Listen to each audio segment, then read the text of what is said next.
They're all the other famous people that have been in here, guys. So here we are, Ducks Don't Get Cold Feet, episode 41.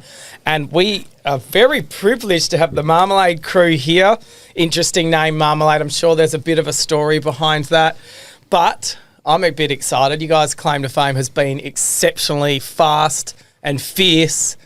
And you're taking all forms of sport under your wings. Now, welcome aboard. Right here we have Shrey, which is Shrey? Yep, Shrey is my last name. Happy to be here. Very excited. And very excited. We got Checkers here. Oh, yeah, good to see you again. And we got Jim. That's the one, Jim Brady. Jim Brady. Cameraman Jim Brady, yes. So is Tom Brady any relation? Distant uncle, I've heard. From the family tree, so I can't claim that for sure, but I can. I've heard some rumours. I can definitely see. I've seen you kick a ball too. Yes. So your leg, his arm, that's what I mean. Could be famous. I could have, if I was born in America. Who knows? Well, the world is your oyster. That's right. And that is what I'm seeing. You guys are taking. I'd say the world, but let's just start with Australia. Adelaide. Well, no, that must be. No, you're in the international game. You know, the State of Origin's on tonight in South Australia, whenever this is being listened to. But it is a big event. It's no doubt a big event. And I've been into Rundle Mall, where you guys were there this morning. How did that go for you this morning? Yeah, cruisy. We've just been doing little bits of content around it. Try to get our fingers in every pie, I guess, when there's sport come to Adelaide. And, yeah, we did mostly footy. We're all footy, but, yeah, I mean, if it's here, why not? So a thing for people that haven't heard of you, well, they're probably not on social media. So how you guys are from a football team? Is that what was the football team that you guys are involved with? Lockleys. I've been playing out at Lockleys since I was 8. And Shrey, I played at Elizabeth all my junior year, so I'm actually from out that way. So you must be a fast runner. You could say that. But yeah, I moved out this way with Checkers and Jim, and it's too far to get out to play there. So I dragged him out to one training session, and that was all he's been to, and now he's playing. Wow. Yeah. So must be tough making it into that side.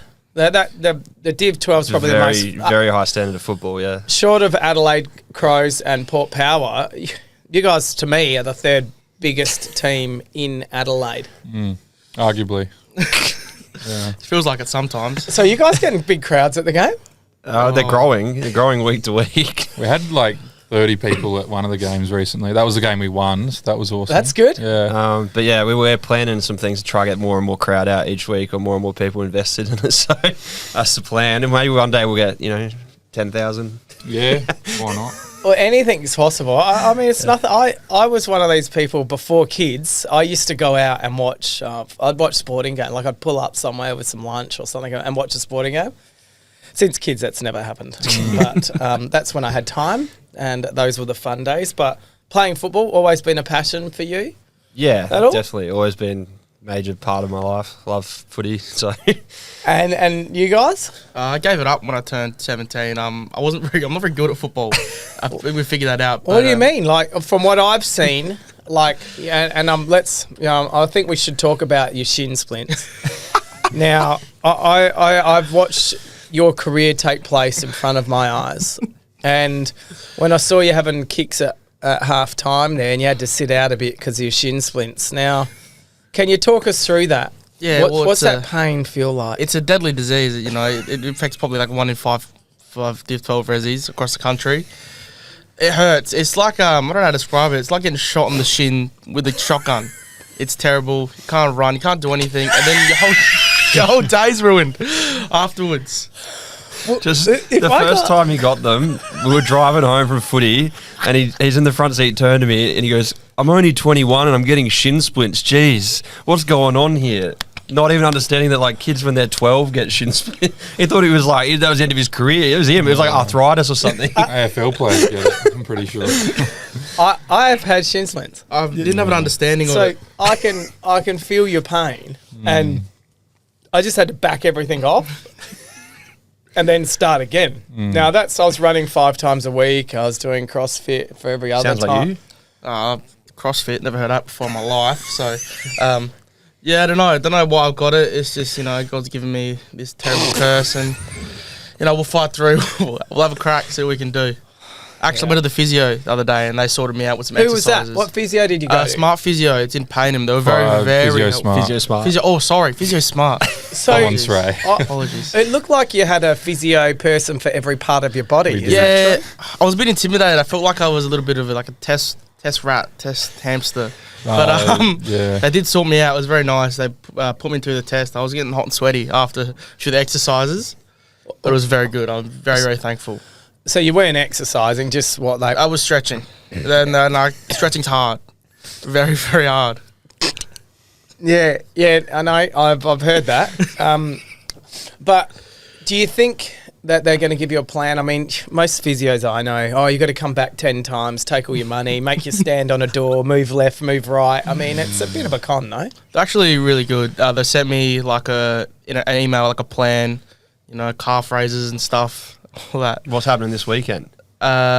So the guy, one of the main physio, Matthew Duncan, he was playing the game before us at the Oval. No, it's Paddy.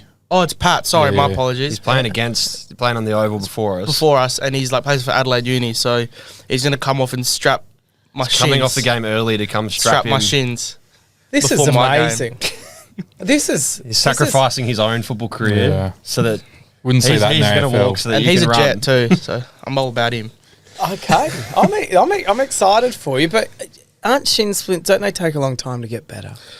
Yes, yeah, I was told that it won't be fixed right away, but I just thought, I'm a specimen, so I'll probably sort it out in a week or so. So we'll see how that goes. Should be good by Saturday. Well, Bit of carb loading, mate. You'll be right. well, you can definitely carb load. Here we've got Billy's pies and Absolutely going pasties. off Here here. we've got hot chickens, and there wouldn't be a time with Marmalade Crew without chalky milk. Now, Only the best. I've noticed it's chocolate milk. I haven't seen you been smashing iced coffee. Is there a particular iced coffee you love? The Farmers Union's a bit of the traditionalist one. We had some iced coffee at the last game. So we got a young boy named Finn who runs us out milk at our games. And we sort of leave it in his hands lately as to what we get given. So last game I got given the oak splice milk, which was an unusual mix. Yeah, that's But then unusual. Trey got given the iced coffee and I got it just wasn't working for him. So the we've had strong a chat iced to coffee. Finn and hopefully next game he can sort it out a little bit better. So, yeah, the strong iced coffee didn't get him up and about.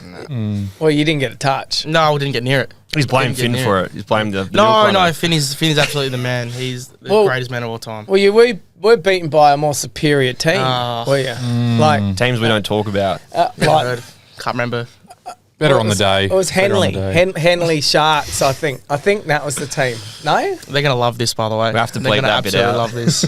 Yeah, well, Well, Henley Sharks, some of them might remember me. Just happened to win a premiership there. One season that I played with them, which I was pretty impressed, which must have been... That 27 years ago. Holy hell. I wasn't even born. You weren't even born? We were You just guys were there. born for sure. 1 years old. Yep.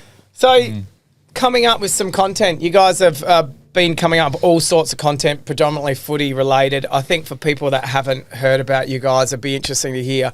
What was your first thing that sort of made a bit of a break? Like, there's always something with someone. For me, it was giving the finger to the whole world about people trying to return toilet paper during the pandemic. That went viral. #1 news story for 2 weeks in a row, which was pretty impressive. Then we ended up doing 78 radio interviews over the next month after that. So that went bang, and that's after that sort of started a progression of doing things where people can actually hear what you're saying. Not everyone likes it, but that's life. So what was your big break? The big break. Well, and this is pretty recently too. Let's face it. Yeah, I mean, the big break recently has been the Div12 Ressies. That's been what sparked our account up. We've also had lots of little breaks before that. I mean, I would call them little, but they were massive at the Yeah, time. it was Just looking pretty back now, everything seems little when you're doing bigger and bigger things each week. But the Div12 Ressies creation, we didn't really even plan for it. No. If anything, though, we did plan, we really planned out our footy season a little bit more this year in terms of building momentum into the season. So we sort of signified a few dates in the season that we thought were important, which one of them being was round 1, where we flew over to Melbourne and sort of made sure we nailed a lot of content. We signified the showdown was going to be an important week. That was 3 weeks later. made a lot of content, and then we had Gather Round where the whole AFL came to Adelaide. So it was like making sure that we were like set so that all the content was like, like folding into each other, because we didn't really want to have a quiet period in between those big moments. Well, that's the thing. The Div12 Ressies started in that quiet period because we didn't really have many content. We just finished Gather Round, and we were sort of like working out what the next big thing would be for us. And then obviously we went out to footy just as normal, and Jim came along to sort of just watch, just see what happens. Yeah, I didn't even plan to film. I was just like, this is funny. He just came out to watch us play, and then I think he sort of realised that the standard of footy was very below what he thought it would have been, and found himself laughing on the sidelines, and was just like, shit, I need to film some of this stuff, because that's kind of like I'm pissing myself laughing, and we posted a video using a girl's audio from TikTok. Piper Ross, shout out. She always loves a shout out, Piper Ross. But yeah, we put a audio in there, and the video just went nuts. So do you film the whole game? Yes, now we do. Now he does. The first time it was just like. So can you watch it live on YouTube? No, it was more just. Anytime we got near the ball, we sort of just grabbing clips and stuff, I guess. I mean, there's not a lot of clips of Shrey lately. I think this week, now these shins are right, he could have been a fair bit of footage, but... Shrey's footage is all off the ball, and that's, just shows like... Best work's done near the canteen. He's a contributor. Off-ball dedication. I run hard. Well, it could be causing some of these problems. Maybe you got to work... not work as hard. You just wait for the ball to come to you. I tried that last week. I didn't get near it. Shrey doing... Lockett did that very successfully. Yeah. So doing the bare minimum gets a lot of views, and that's all we want, really. It's a win. It's a win for the little man. So, how did you meet? How did you guys meet? Like, we all met in the city. But Jim and I used to do we still do DJ. Oh, that's right. You're all DJs. Shrey is now. He's going to be soon. I'm learning. It's a tough gig. With vinyl? No, that's tough. It's just like with CDJs and stuff. Yeah. So press a button. Yeah, sure press a button and beat mixed. Not sure. He's already made a song. I have a song. Yeah, Tiger Lily warm up for you a few weeks ago. That was ages ago. Yeah, that was good. Why does everyone become DJ? Lewis Hamilton, DJ. Lando Norris, DJ. Is he? I didn't know that. Everyone seems When's to... the JP Drake DJ set coming out? Well, did you see the decks out there? Yeah. I noticed you got the headphones. Yeah, vinyl decks. So I've never mixed the CDs. I've only had vinyl. So I was back in the day. It was DJ Casper. There you go. I love that. So you can pull it off if needed. Yeah, minimal techno gets love. rid of a lot of people. We love that. I can tell you, a lot of people just vanish. And fun fact, Fisher, he likes minimal techno. In fact, I didn't realise that. There you go. I've got a good Fisher story actually. Okay. Do you want to say this on air? Or? So I was away. Last week I had this forum retreat for a couple of days, and one of the guys that came to join us for dinner is Fisher's best mate. And I was like, I love Fisher. I reckon he is bloody cool. Spewing, I missed out and Live. Did you guys go to Live Golf? We were at Groove in the Mood the same day. You had a gig that Groove in the Mood. Okay, fair enough. Well, that's cool. We met Fatboy Slim instead, so that was pretty cool. That's pretty cool. Right? That's pretty cool. So the deal was for that. Norman wanted him to play at Live Golf, and offered him, I don't know, $200K for an hour 2 hour set. And he's like, about what we got paid for grooving, isn't it? So easy money.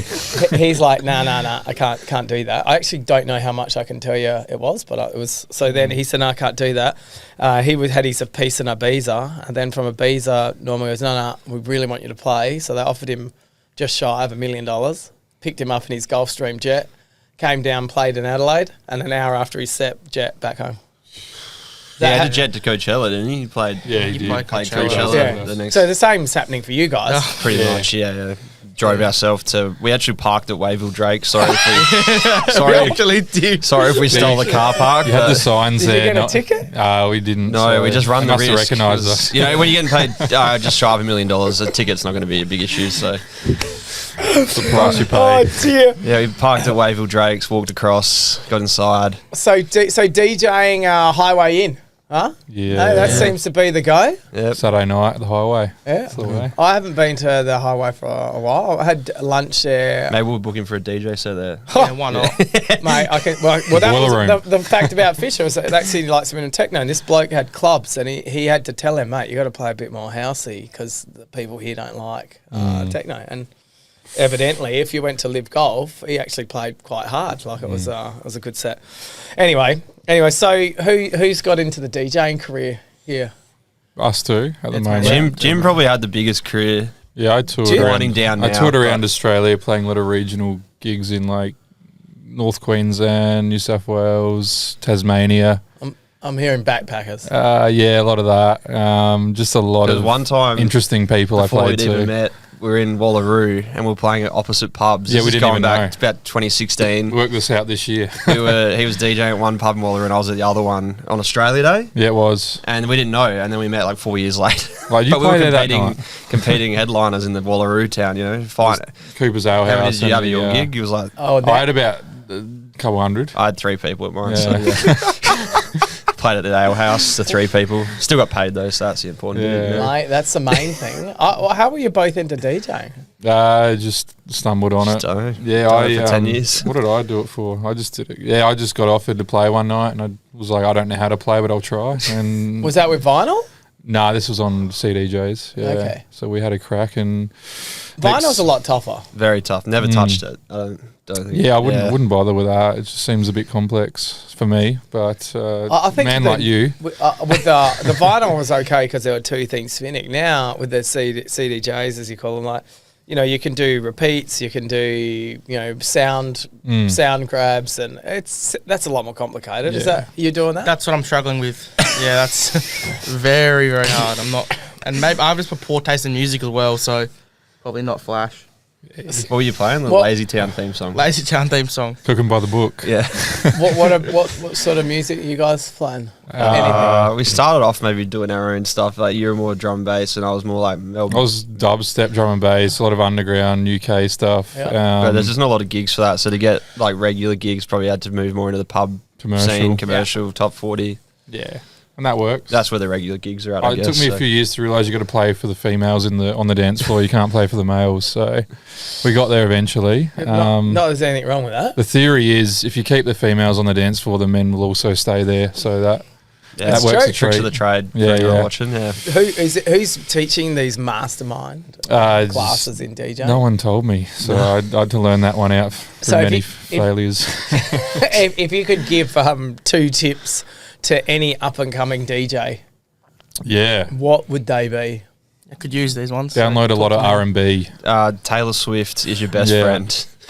A lot of R&B, a lot of Taylor. Katy Perry. T Swift. Shake. What's the one? Shake it off. Shake it off. That gets it going. Don't be afraid to play Love Story a few times. Even if the blokes are giving you the finger in the background, just go with it. If you build it, they will come. Yeah. Play AFL bootlegs. AFL bootlegs, Oh, God damn it. So the Highway, you guys still performing at the Highway at the moment? Or are you just too busy now? No, we're still playing a long weekend show once there. a month. Me and Trey are going to play a back-to-back set, which is where we I don't know, one song for one song in a couple of weeks. Do their best. It's going to be his big debut at the Highway, isn't it? Mate, nervous. Hey, already? I've been thinking about it. It keeps me up at night. Wow. He gets nervous getting out of bed though. His shin splints might flare up. So very, very going down the stairs. Walking to the toilet or something. Yeah, the fridge actually. I at the Red Bull F1 they had the Uninspired. Is that the Uninspired? Yeah, they actually DJ'd. It's definitely a thing that the social media acts. Peking Duck, wasn't it? They played like a back-to-back set. I'm pretty sure I saw some videos. Yeah, they did. Yeah, cool. Kylie Minogue was there, and she got out and danced for "I'm Spinning Around." Nice. Yeah, that was a highlight of her life, I think. Yeah. Oh, he has to be. Yeah. It's definitely a big thing that all those social media acts. And now, they've got followers and people want to see them, and that's an easy way to show them off to a lot of people. Just put them on the stage, and we've definitely noticed since Marmalade, like our individual careers probably went okay, but since we've started doing the social media stuff, we've been offered a lot more gigs or like bigger gigs because people were just like, people actually don't really care too much about the music or the skills. No. It's like, we put a social media person on stage and everyone's like, that's the guys from TikTok. I'll look at them for a little bit. Yeah, see, that's what it is. So that is, maybe I need to do a... that's where your DJ career could kick off. An in-store DJ set. Yeah. playing grocery shopping music. Or 11 a.m. on a Tuesday. Yeah. Grooving the Moo after party at Wayville. The Wayville shop. That's not such a bad thing, right? Like Car park party. Once we've got stuff next door. Yeah. Well, I've got a young guy that works for us at Wayville who came up to me and he said, "Oh, we got a band," and his band sounded like Blink 182. Like he played some music. I wish someone would tell me what it was. So it'll be in my inbox. And he came out and said, "Oh, look, we're thinking of doing something here." And I said, "Oh, you know," and me being me, I said, "Oh, I remember I saw those guys perform on a roof and it shut the whole New York City down." I said, "Why don't you perform on the roof here?" Yeah. And he's like, "Oh, you can do that?" I thought, "I don't know. I guess what?" Yeah. Do it as a surprise for the customers, like 6 o'clock on the weekend, and then have them on the roof performing.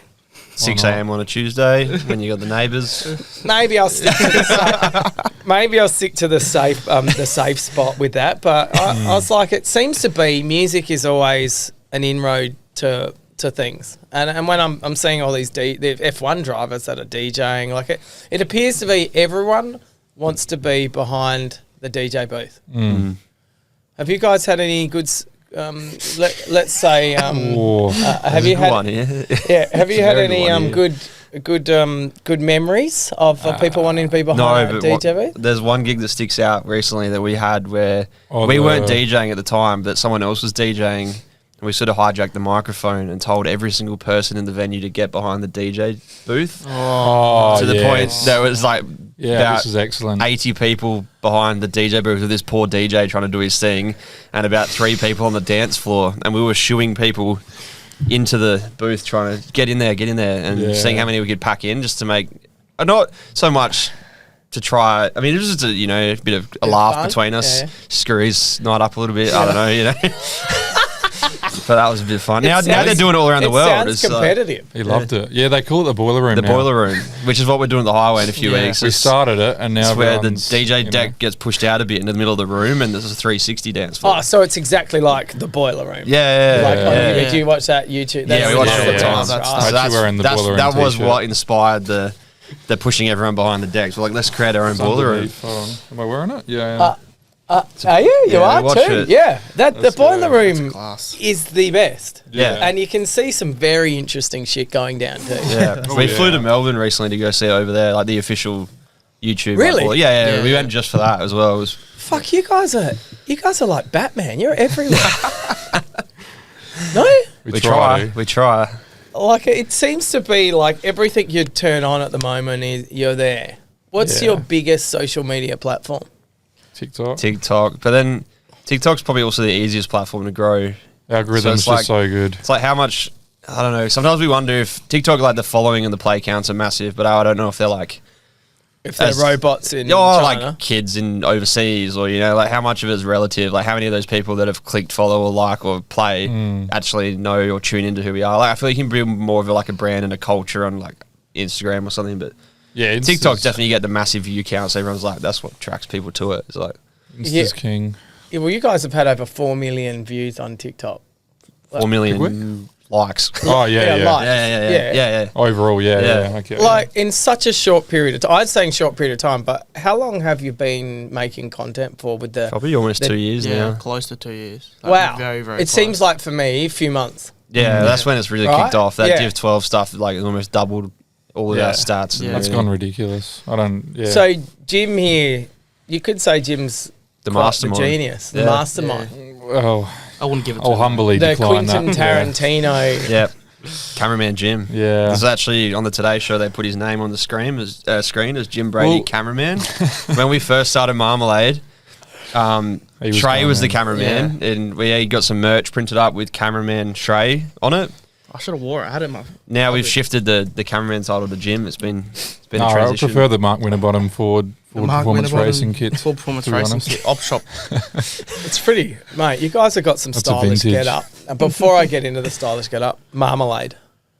Trevor Marmalade from the Footy Show. Okay. And it's 100%. purely sparked because one night we had a video starting to pop. We never actually thought the social media was going to like kick off.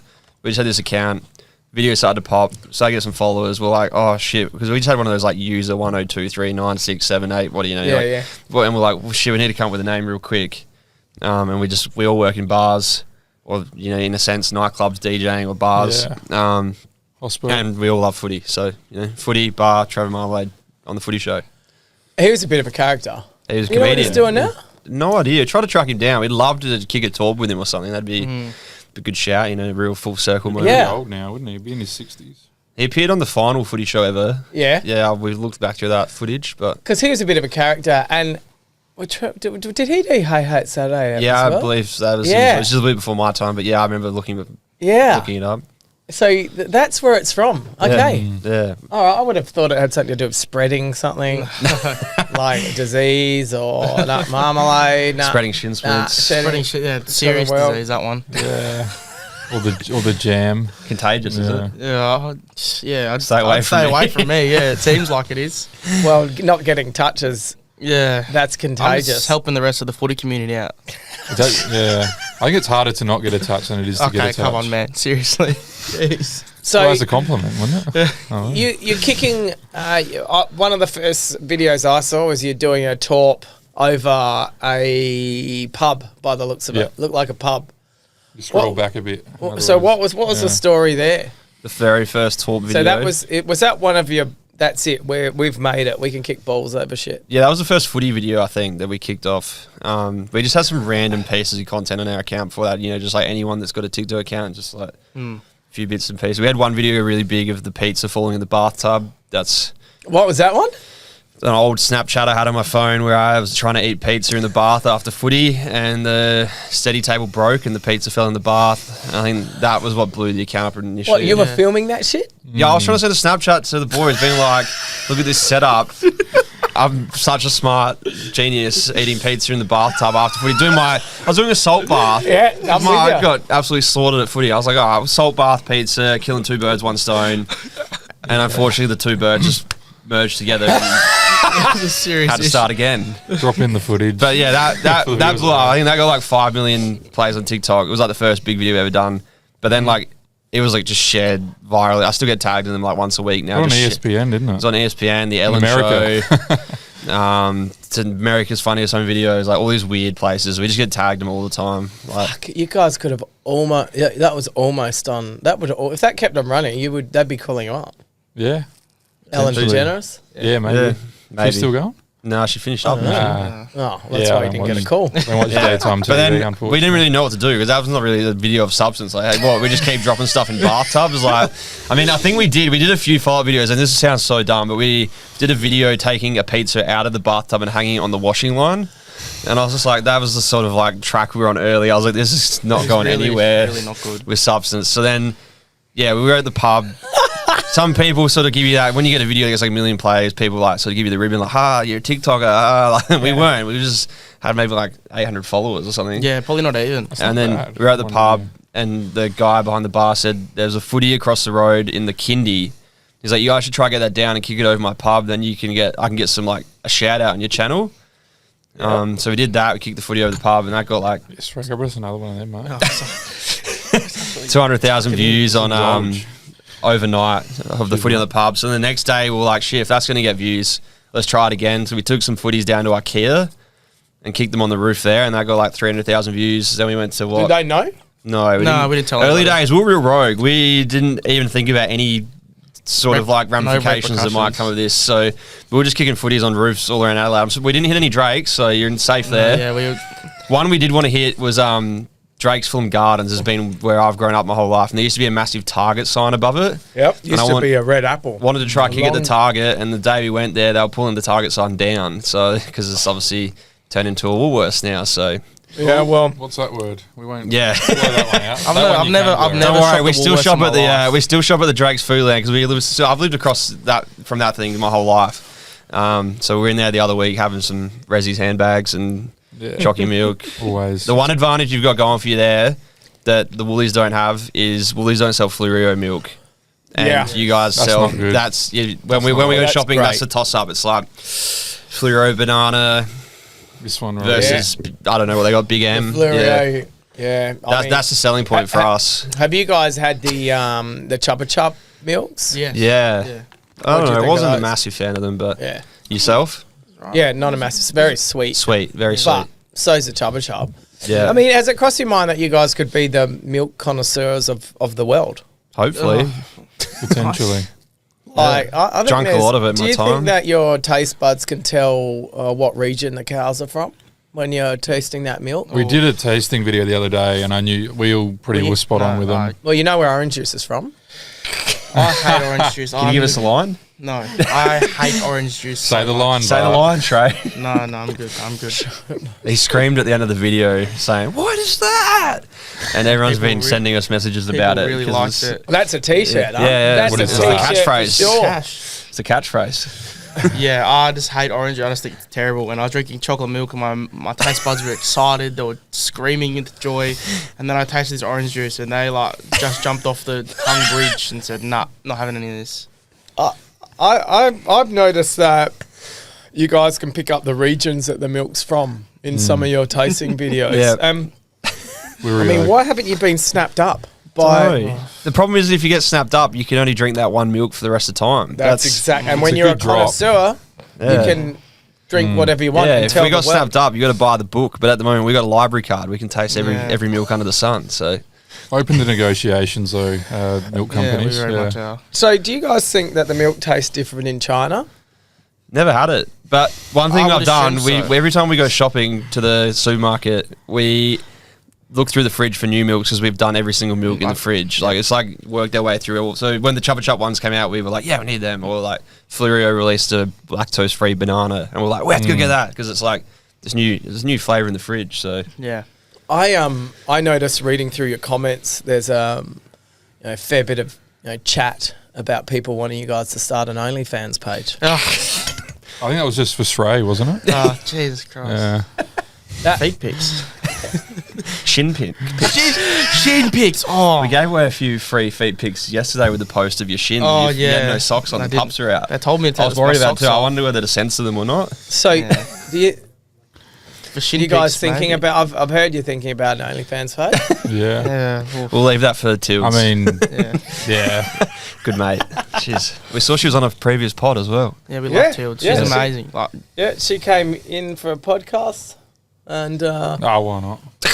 one in Rome. When we are in Rome. Looks like we're gonna have to drive to she the came NRL. in for a podcast, and she was awesome. Yeah, she's really No, she's lovely. really nice. I got a lot of hate for that one, to be honest. She gets a lot of She hate, gets it heaps. and it's funny because we see all the hate online, and then we've seen her out in town, and as soon as she Yeah. speaks to someone, their like opinion changes of Yeah. her. That's the same with anyone who gets hate online, though. Most of the time, whatever you think they're perceived as online, you see them in person, you're like, oh, they're actually not that bad. Like, Yeah, they're well, actually a normal human being. They're not just some figure that we were So, going to start a segment for haters, like where you can set up a booth so people can come and actually talk to you. Because when you actually try to talk to someone, they realise, oh, maybe that person's not that bad. It's the whole politician thing. Like people slam the politicians, but then they see him out at the supermarket or whatever before the election, and they shake their hand like, "Oh, he's actually a really nice guy. He's my mate." So you guys are playing with your Div12. Does that mean you played with Mally? Nah. It's actually, did. yeah, we were talking about this morning. I played on Mally probably about 10 times. Really? Yeah, so our Mally story goes well back because he's the tallest person. He's like 2 meters tall. And I'm the tallest person in our team, so I'd always get given the job like, oh, you got to play Mally today because he's too tall for any of us. And this is when he was the opposition leader, and I used to roast him a bit. But things like, I don't know, if he was going for goal, I'd be like, I've never voted for you in my life. I think one time he was lining up for goal, I said, if you miss this, I'm voting for Marshall. And he kicked it, and he ran past it, thanks for the free vote. So I don't know, we used to give each other a bit of beef. And then as we were sort of starting to kick off with the Kicking Torps, his PR team, obviously getting ready for the election, and they hit us up to do a talk with him. And he didn't get briefed because he's a very busy man. His PR team would handle it all. And he sort of just rolled up to the location and they said, you're going to film a video on footy. And he's rolled up and seen me. And the first thing he said was like, oh, fuck, not this bloke. Like, and his PR team were all worried because I thought maybe we had some serious beef. But yeah, we kicked a talk with him. And then, yeah, he ate some cheese, was with us at Gather Round and sang Never Tear Us Apart on the Hill with Jim. That was rare. So let's go to that scene. That would be quite... What, Never Tear Us Apart on the Hill with us? Yeah. Like, that would be... Yeah, that was random. We Well, bumped no- into him in the morning at Murray Bridge, and we're doing a video. No, Mount Barker. Mount Barker, sorry. Yeah. And all right, Shrey. They've never played an AFL game at Murray Bridge. Sorry. Yeah. And we're doing this video handing out cheesels, And he sort of was just walking past and then had a few, got in the video, took a photo and stuff. And he was like, going to be on the hill, going to come down and have a beer with you and sing Never Tear Us Apart. So Oh, shit. Yeah. Is he a Port supporter? he is He a is. mad Port supporter. It's funny when him and Marshall were running because they're both Port supporters, so there wasn't that Port Crows showdown dynamic. It was just both Port supporters. Both Port. Yeah. Did he have his scarf upside down when he was... I think he did actually, yeah. That's a good spot, yeah. What do you reckon he'd been doing? He had for that 2 game? scarves on because I feel like someone from his PR team gave him a scarf, but he already had a scarf on and they might not have realised, so he was just being confused because people were coming in from every direction. So, I mean, He got swarmed. to let the bloke drink his beer on the hill, like, yeah. What? So the milk... So did someone get banned because they were drinking milk? Is that true? We're in answer this. we're in some tough situations at the moment, some tough discussions. We no comment on that one. Try, No comment. yeah. We're going to Adelaide Oval tonight. I like Adelaide Oval. I don't want to be Let's banned from see Adelaide how Oval. long we last there before they ask us to leave. No, we Wow. won't drink any milk tonight. I love Adelaide Oval. we So love why it. can't you take milk? I don't get it. We went to the cricket Isn't last that good, year. wholesome, good for your bones? Yeah, Yeah. yeah, you No? think so? Well, have you been to the cricket where they encourage everyone to scull beers? Yes, when someone walks past, Yeah, so the whole idea was we went to the cricket to film this video, the test match last year, the day-nighter, and we were going to do this video on Wheat Bix and getting people on the hill to, like, how many Wheat Bix can they eat, like Brett Lee or yeah. being Australian That cricket. makes sense. And that was the angle we had. And then we start walking to the hill, and he's holding Wheat Bix, Shrey's holding Wheat Bix, I'm holding 2 litres of milk, 3 litres. 3 litres of milk, Yeah. and I get to about 20 metres from the hill and I start hearing the beer chants. I'm Was looking it at them one? both, and I was like, It was like the... and I got spotted from a long way away. So I'm walking past the hill, and I'm like, I'm just going to have to commit here. There's no other way. You can't let the hill down like that. I had the camera out already. I was like, mate, Yeah. just do it. Just do it. This is, so this yeah. is great content. I drank one of the milks. What? You Not drank? all 3 litres. I would have thrown out. No, Yeah. well, I don't know. It would be a good test. Well, I'd he was like to do a wearing- test. I I was reckon I wearing a could do 3 litres. nice Redbacks kit. So Yeah, I we didn't wanna want to ruin my kit either. I was just wearing So you're being fresh careful. kit, like fresh Yeah. vintage kit that I just was debuting for the first time on the hill, and I just dropped a couple hundred on it. But yeah, drank the milk, and then people were coming up to us wanting to do their own milk stunts because I was like, every time you scull a beer on the hill, you get kicked out because it's obviously not responsible drinking, and they've got to promote all that sort of stuff. Do you? I didn't know that. That's the same at a nightclub. They're meant to kick you out, but you get away with a bit more there. But TV cameras around, everything, you got to promote like responsible drinking, and that's especially with all the kids around. So then people were like, oh, well, if we can just scull milk and not get kicked out, well, then we'll just go grab those guys' milk and do it. And then people were doing it. The hill on cricket is just like mayhem anyway. There was lots going on. There was like beer snakes. And Late in the day, everyone's been drinking for 7 hours. there was a fight recreation of a Port Adelaide and Brisbane player going on. There was all sorts. But yeah, the milk situation sort of blew up. Did we do a radio interview? After we got an interview in the paper. There was like a page 2 of the paper the next day about us drinking milk at the Do we? at Oh, Adelaide Oval. I remember that. Yeah, I did a paper interview. Yeah, you would have. Yeah. Trays, that's your 4th Red Bull today. Red Bull. I love Red Bull. Thank you, Red Bull. Thank you so much, Red Bull. Red Bull. He's necking it like it's milk. Yes. She up. Put a bit of diesel in the Ferrari there. But mate. anyways, it got a bit of publicity, the milk on the hill, and I don't think the Oval were massive fans of it because then people started coming to the Oval and trying to recreate it. With milk. The next time I went to the Oval without even knowing, I sort of felt like I had some extra eyes on me and security were following me around. And one of the guards tipped me off that our photos were on the wall in the office. Hopefully I look good. Yeah. Get you a good angle, mate. So all the So guards you guys, knew who we were. you're known felons. Yeah, unfortunately, yeah. Not in a good light. I thought it would have been in a good light. Like, that's the guy trying Guys to are drink legends. 3 Adelaide litres of Oval milk. crying over spilt milk. Now look. Yeah, we We, repaired the bond a little bit, but then we get a bit edgy why and we didn't you drink get more Mally milk. involved? Need a pardon, yeah. Yeah. The Mally pardon. He would be overseeing all that, wouldn't he? Because government fund the Adelaide Oval, right? So Mate, Mally, it out, Mal. Mally, if you are listening, these guys need help. yeah, Serious help. They need a milk pardon. we just What do you call it? You need just like Guys, if you could say one thing to Mally now for this milk pardon, look directly down the camera. What would you say? We'll trade you a slab of West End for it. He also have really nice calves. So who does? Mally, he's a very good figure. He's the just, most beautiful. Everyone was calves talking I've about seen your in my- calves yesterday. Yeah, that's true. They are nice. You got something no. in common with the Premier, mate.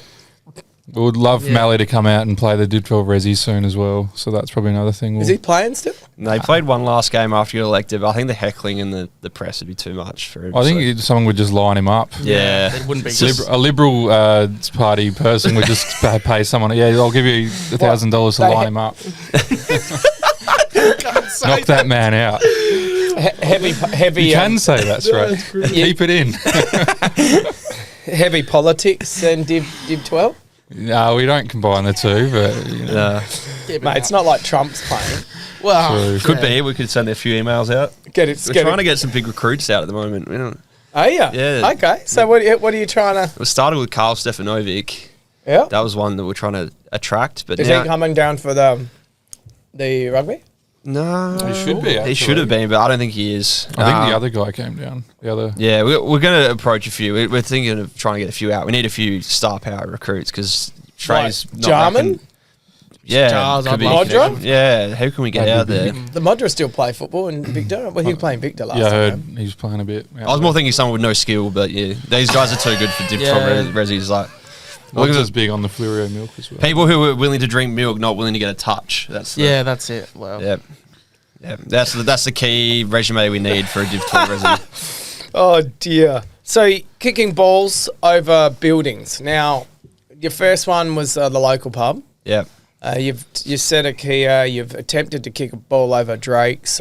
You've done that. What I've noticed, people have started to kick balls into the KFC buckets. Yeah, that was probably our biggest break early days with that sort of saga. That one got probably about 15 million plays all up on TikTok, which is like the footy thing is a bit hard because like it's only Australia. Like people in Australia only sort of know the footy, so it's like your market's a bit smaller. Yeah.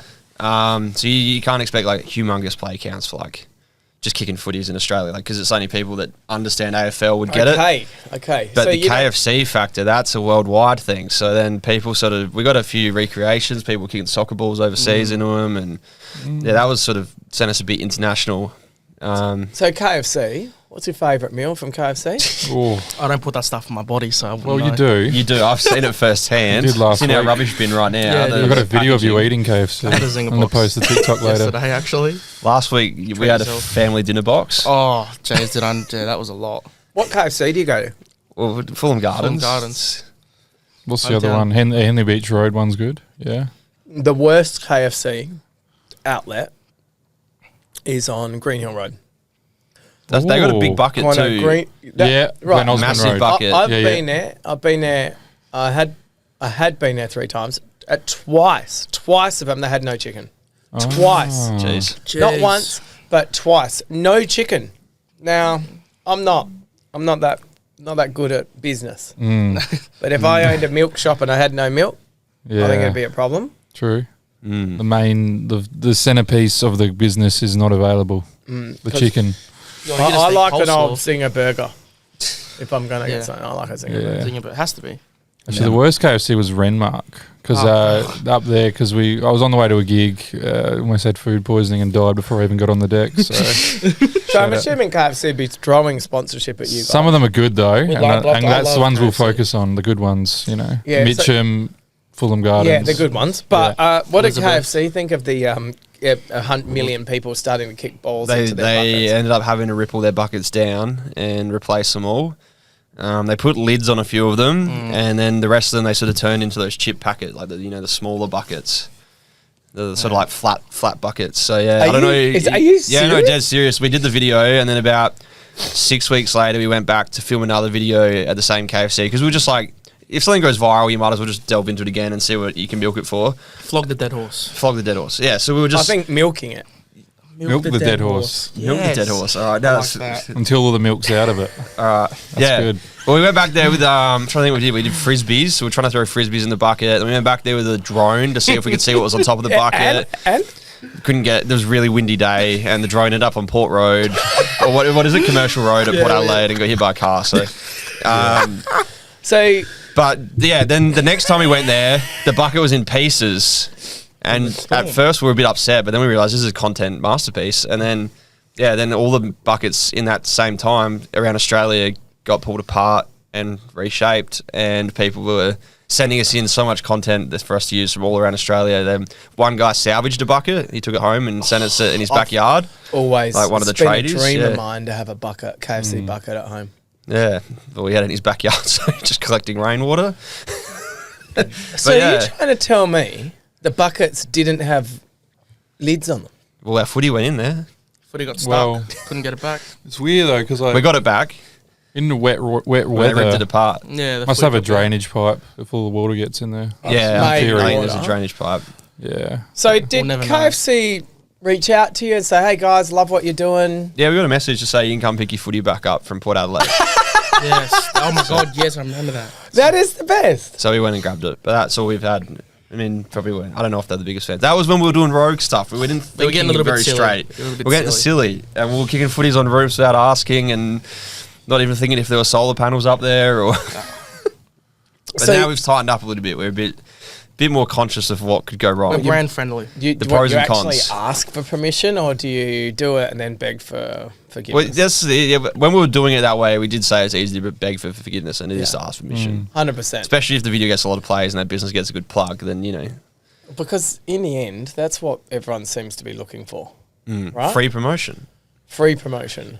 Do you, when you guys are coming up with your content, do you all live together? Yeah, we all live in the same house. Okay. Is there any girls around? No, just No, can't have Maybe girls around. We would be tied up. We We're all would be able to single. make content. Yeah. Maybe Every minute of the day is about making content. We've had a few it's- fallen soldiers, but that's so. Yeah, I can see the girls are lining up. So especially for Stray. So with you guys, now these calves have gone viral. Yeah, they have. Yeah. Not to mention those feet. They're fucking cute, mate. They are cute. Hey? Cute feet. Yeah. They were taped up today. Yeah. My feet are taped up today at the moment. Yes. Are they? Yeah, genuinely are. Well, okay. The So there's physio no tape. sucking of your toes a bit later on. Oh, yeah. Let's not be silly here. Let's keep it. That's Alright, private okay. information. That's what he said. So if we're sitting there talking about living in the same house, coming up with content, so do you go to the, you're on Snapchat or whatever, you're on Snapchat, Insta, TikTok, YouTube. Is there a piece of content or people that you look up to and go, fuck, they produce some pretty good content?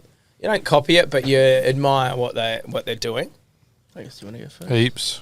Yeah, there's Jim's probably the best at this because he's been in the content game for Yeah. longer. Mm. He had been doing it for a lot longer before we even met. So In terms of Australian creators, probably looking at Shep Mates, Kick It Forward, guys that have a Prime Train. The Prime chef Train. mates. Now, Yeah.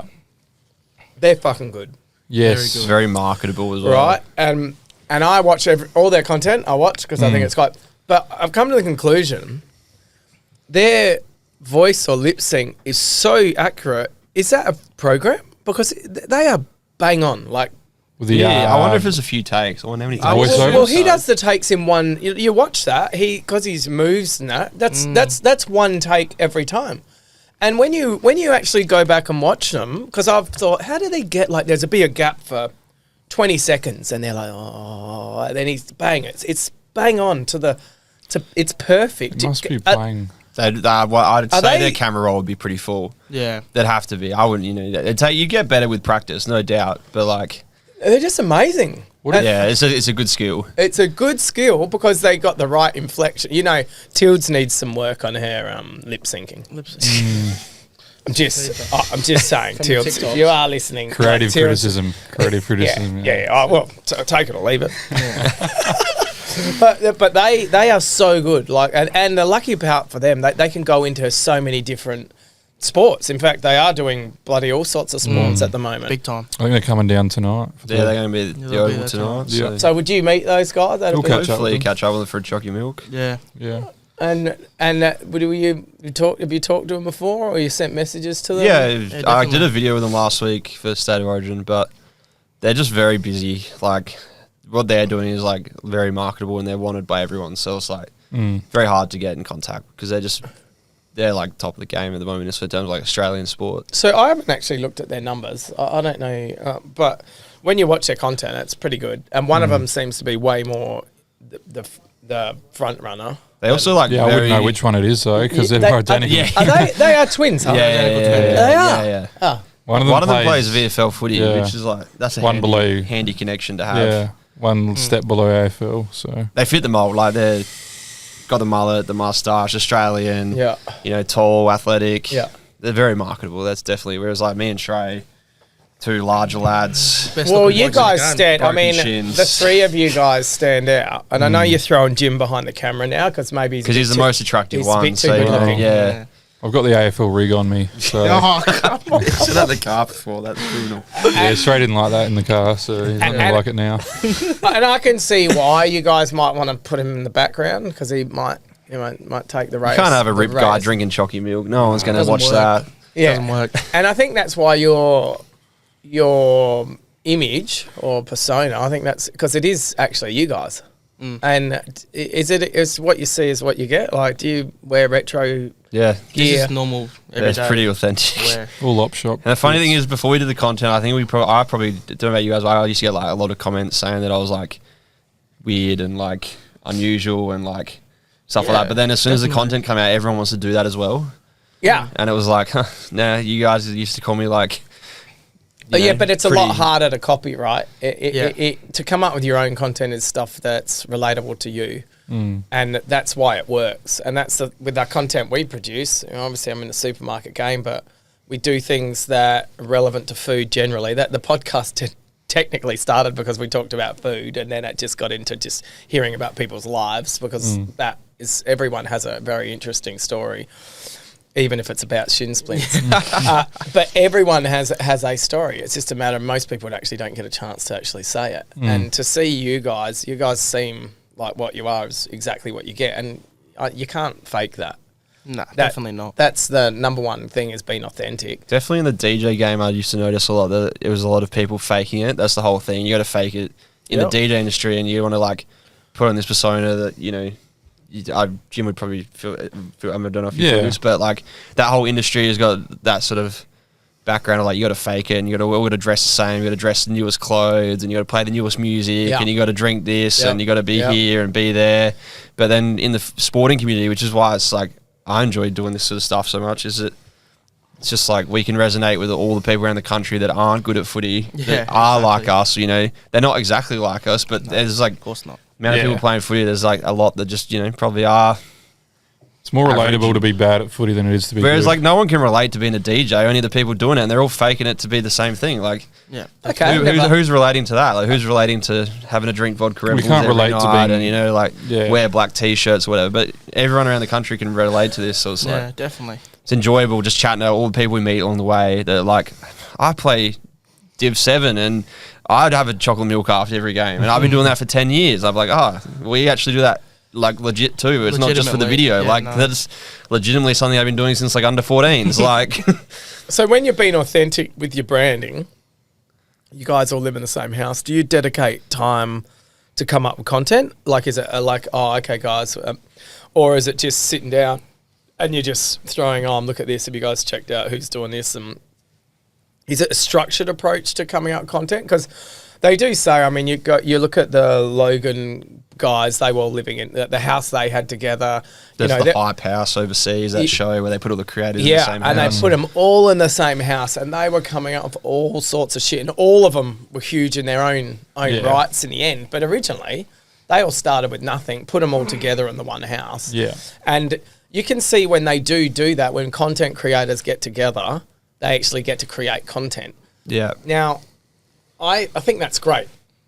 I'm reading a book at the moment called Drive by someone pink. I don't know what it is, but it talks about coming up with content and creative people is great, but as soon as they start to think it's work, it doesn't become so great because That's the thing with the DJing is when I was associating with other people in the industry, I'd always feel like I was faking it. Every time I had a conversation, I felt like it wasn't, I have to put on this persona to get more gigs or to get this, opportunity. True. Whereas when we're chatting to people on the hill at Adelaide Oval and they're eating meat pies and they're chatting to us, it's literally just natural conversation. So it's 100%.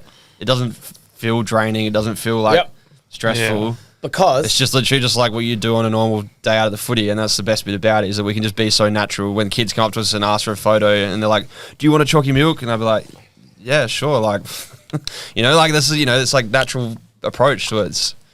And I think that's the crucial part, because evidently this book turns around and says that if things become like, oh, I've got to do it, like I have to produce a piece of content for Channel 9, that then starts the creativity, starts to get a bit clouded because all of a sudden, oh, fuck, this is a fucking job now. I've gone from being creative, you guys sitting on the couch doing God knows what, showing each other different ideas. Oh, what do you think about this? Who's the main lead in coming up with the content? We all are in a certain. Like, say our group chat gets ideas. a workout. Yeah, group chat because I mean we live in the same house, but there's always times where like at work or you just come up with an idea just so randomly. Even there'll be times when we're all at home in different parts of the house and the group chat will be popping off because one of us will be on the toilet and think of an idea or something. Well, he's often on his phone in the shower, so that's often where most of his ideas come. Have you fucking got your phone in the shower? No, it's me. I had to upload a video today me. and I only had 15 minutes to shower and upload the video, so just like the pizza in the bathtub, Efficiency. We had to leave to get out of the house in time, and I wanted hot water. I didn't have I couldn't shower at the same time as Trey because then the showers go cold. So it was like, not the same shower. No, we have different showers. But whoever's on turns the shower on second gets the cold water, not the hot water. Once we had all 3 showers going, that was terrible. pretty I didn't dire. have any water. Yeah. So that was dire for everyone. Yeah, the water pressure was not there that day. It was only a couple of weeks ago, actually. We've worked it out better now, though. We've definitely been more efficient in. Australia's quick showers. I have like 10 minutes showers, an hour showers. Yeah, So. It's the best place to edit TikToks in the shower. Oh, that's what you're doing up there. Creative juice flowing. So when you're coming up with content, do you have like right now? Do you have content that you need to do for the next week or so, or like so you got State of Origins tonight? Yeah. Is there something that you particularly have to do, or do you get a brief? Or is if we're doing a collaborated or like a brand piece, then usually there's a brief. But most of the stuff where we just like, maybe 99% of our content, most of it would run on like, we know there's an event coming up. So for example, like we know that this Saturday we've got a game of footy ourselves and then the Port game's on. Yep. We don't know exactly what we're going to film, but we know when we go to the footy, there's going to be some Div12 videos. Yep. So in the morning, it might be like, oh, I've got this angle where we go get a choccy milk. I've got this angle where we go to Drake's and get a roast chook after the game. Like that happened like on the way to the game. We come up with that idea.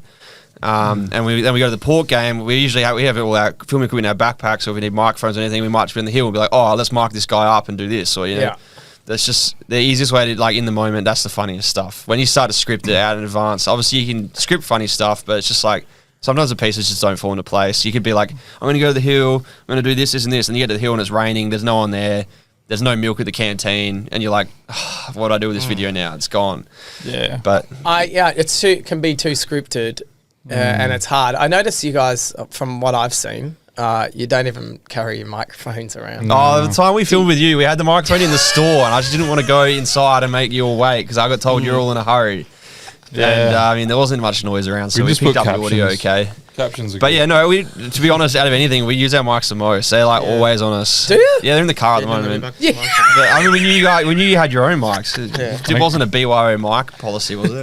It's a bit weird having this mic here, to be honest. Like, we're not used to using them, so yeah. Yeah, they make such a difference. I think with podcasts, if you listen to some podcasts, you can listen to it, and if it's not sounding good, you just get a little bit of a headache. Or you zone out to it. We actually had to buy a new mic for you guys coming in here. I think we bought This one go on Spotify.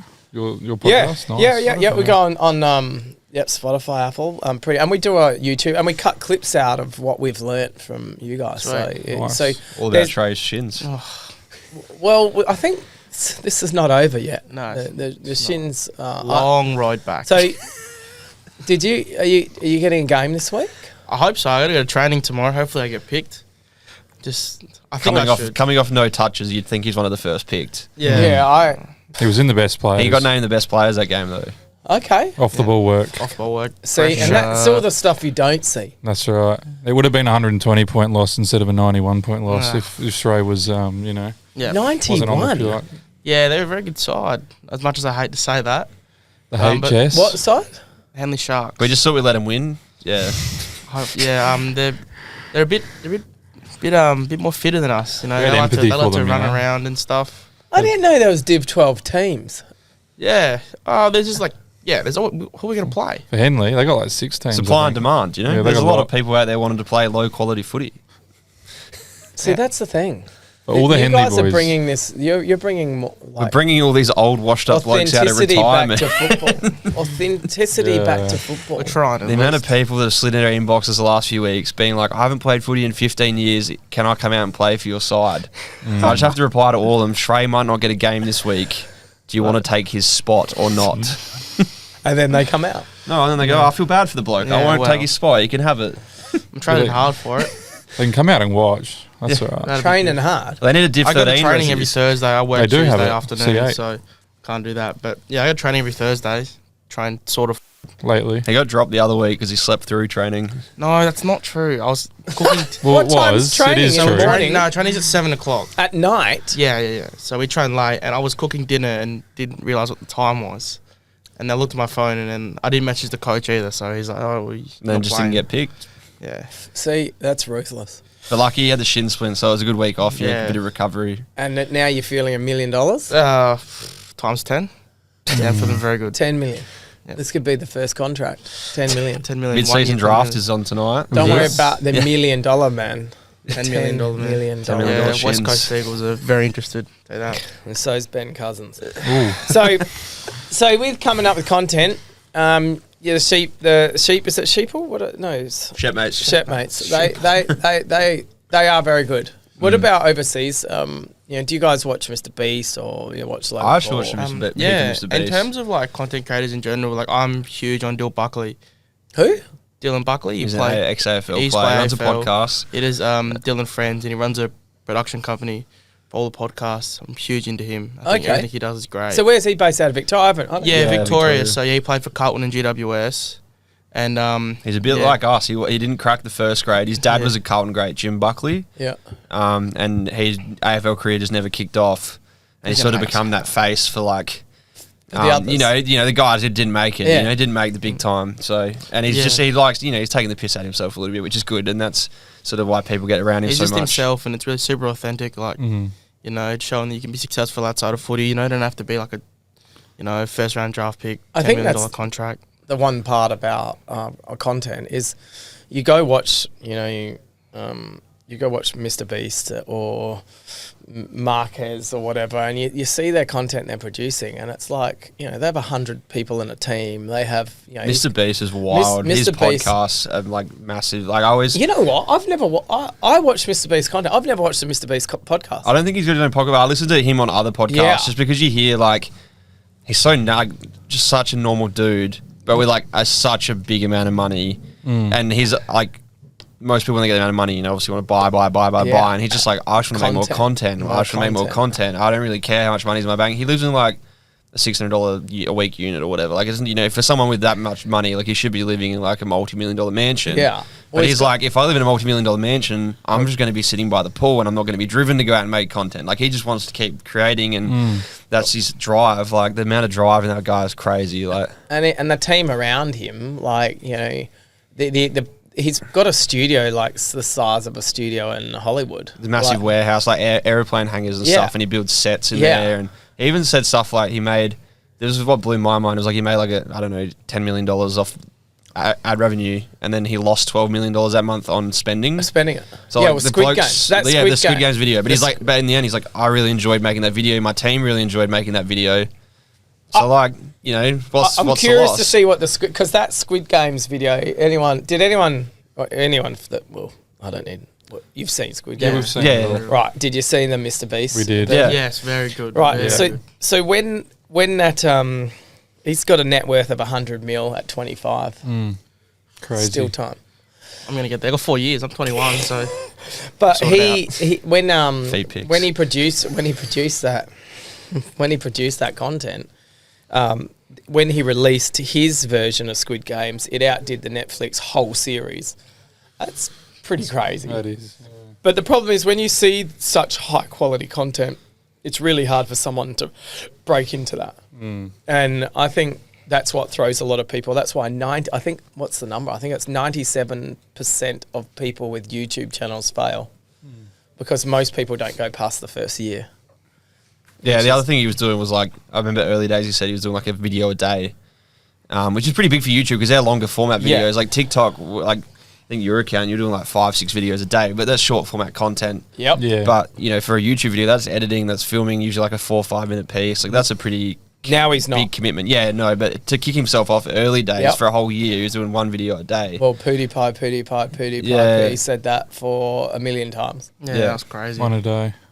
Yeah. Feed the algorithm. Yeah, see, Yeah. so, but now they concentrate on more of the, you know, prettier content, less, but more quality content. Yeah. Definitely.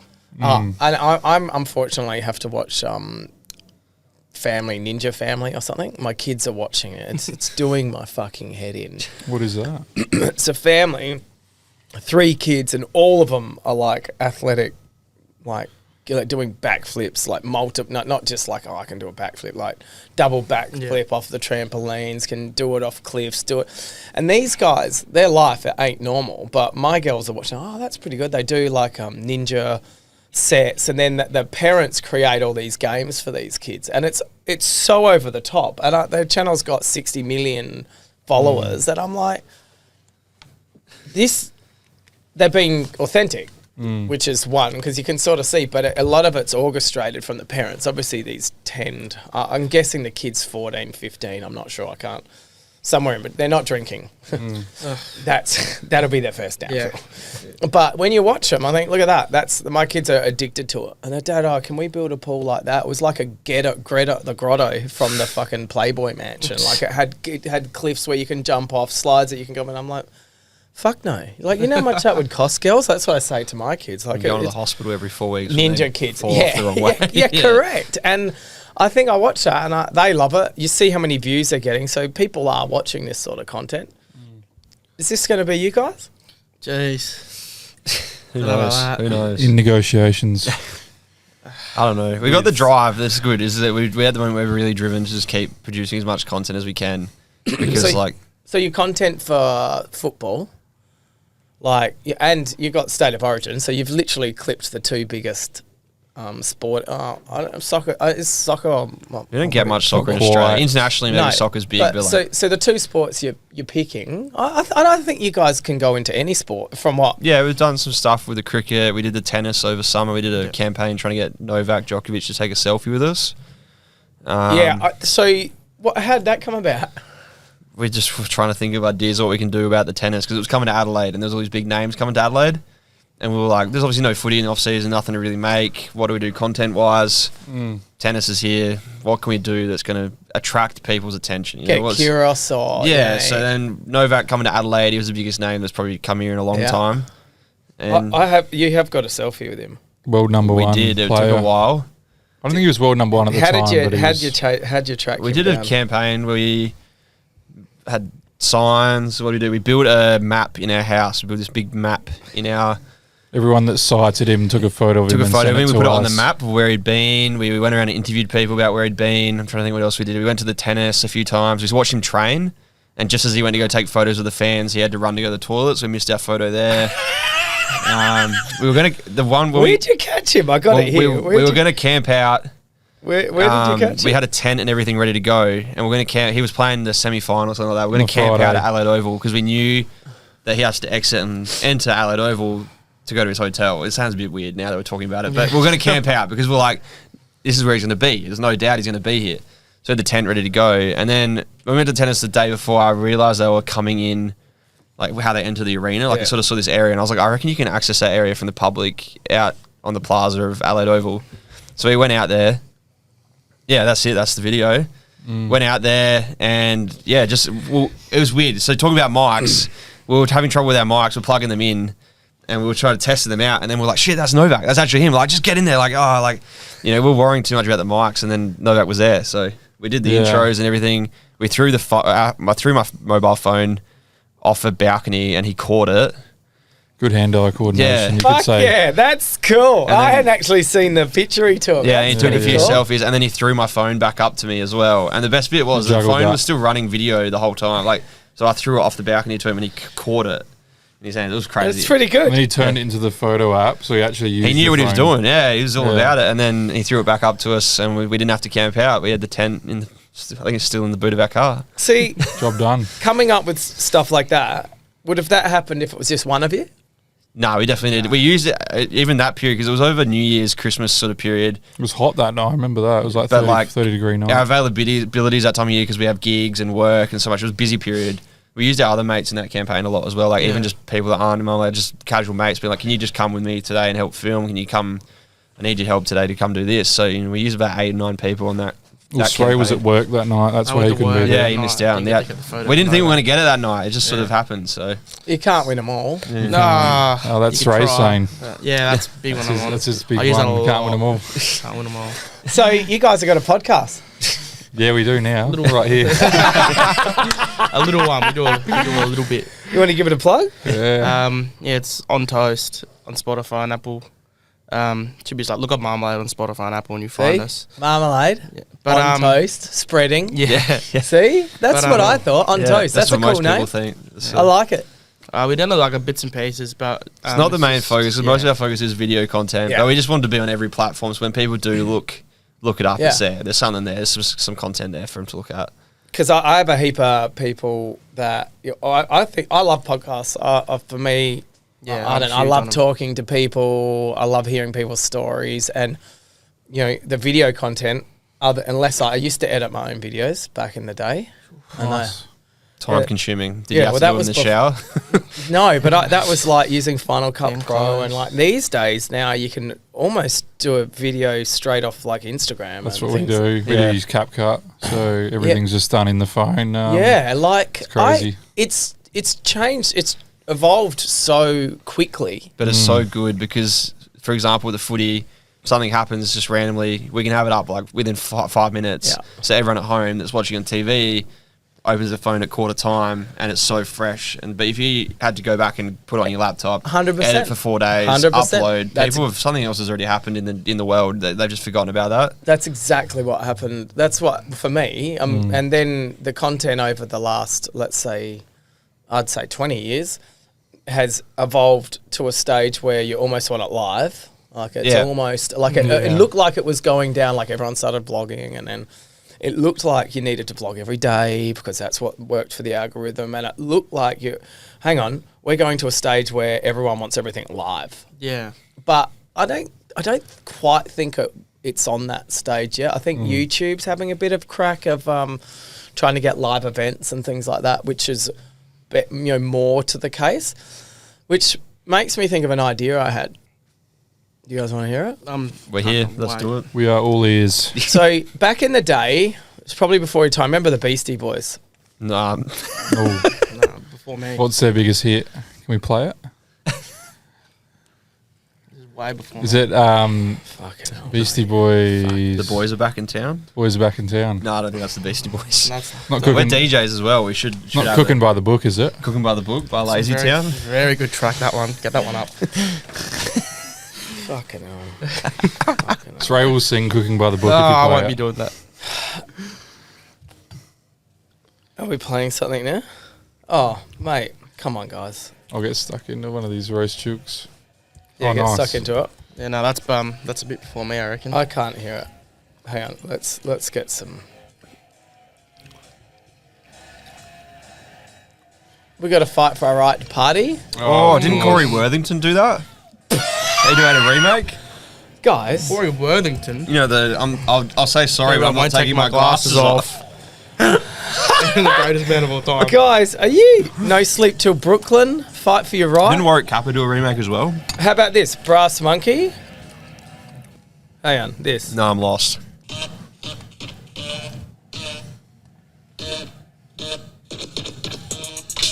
I know this song. I don't know. I know this song. We'll play it when we play our back-to-back DJs. You, along with another 100 million people, have heard this fucking song. Probably. I think I heard a techno So remix. these guys had a song called Shot That, and what they did is they gave 100 fans, this is back in the day with video cameras, they gave 100 fans a video camera, and all they had to do was film the 90 minutes on the tape and give them the tape back, right? It's pretty smart. Right, so this is back. I don't know when it was. It was probably probably the 80s. I'm not sure. Probably 90s actually. And then they had to they could keep the videotape, but they had to give the content. Then they edited a clip of that song, and it had 100 people throughout the crowd and they put it into a song, which it is called, I think it's Shot That or something like that. So I thought of this idea. You get your app, and then, so it's an app for an event, and then you would have anyone at that event can upload to the app at anywhere. They could be in the toilets doing something. They could be backstage. They could be at the bar drinking beer. They could be trying to pick up chicks. They could be at home on their way in. And then you timestamp the whole concert. And then from that timestamp, you put footage of people in all different locations that make up the end concert. So you can then sit there and watch it. That's pretty Pretty fucking unique. good, right? I mean, I don't want to put a sour dampener on it, but I mean, if you watch the 9/11 documentaries and they sort of do that timestamp thing, it's like from all different perspectives because no one's filming it because it was just like a spontaneous moment. But there'd be like people just at work and the footage they got from that, and they sort of, it's like an hour and a half documentary, but it's like, you watch it from every different perspective. So here, live. That's you have the concert, right? You go to a concert. You can have us get parking at Drake's. Yes. Wayville. Walking across the road. Not getting a fine. Parking the Ferrari in the disabled spot. Taking a picture of Ricky Bobby. Yeah. Ricky Bobby, he was there. You did see that. Yeah, Ricky Bobby. So then you'd piece together. So then you come home from that concert, and maybe because that concert's, it's all jammed out because the frequency's shit. I get home, I upload what I want to, and then you can then buy your view, which has got your views in it, but then they use everyone else's view, and then Shrey can get his view with everyone else's views in it, and then you have a clip that you on sell. It's fucking genius. And then someone turned around and goes, yeah, that's called Twitter now, Twitter Live or whatever it is, but it's not. I thought it was a good idea. That's pretty idea. No, I do like it. It's a bit like B-Reel, isn't it? Yeah, at a certain time, you're sort of forced to take the photo no matter what's happening. Like, it's a live interaction, but it could be like at all different times of the day, your camera just turns on. That's just how it works. Like, you know, you've got to...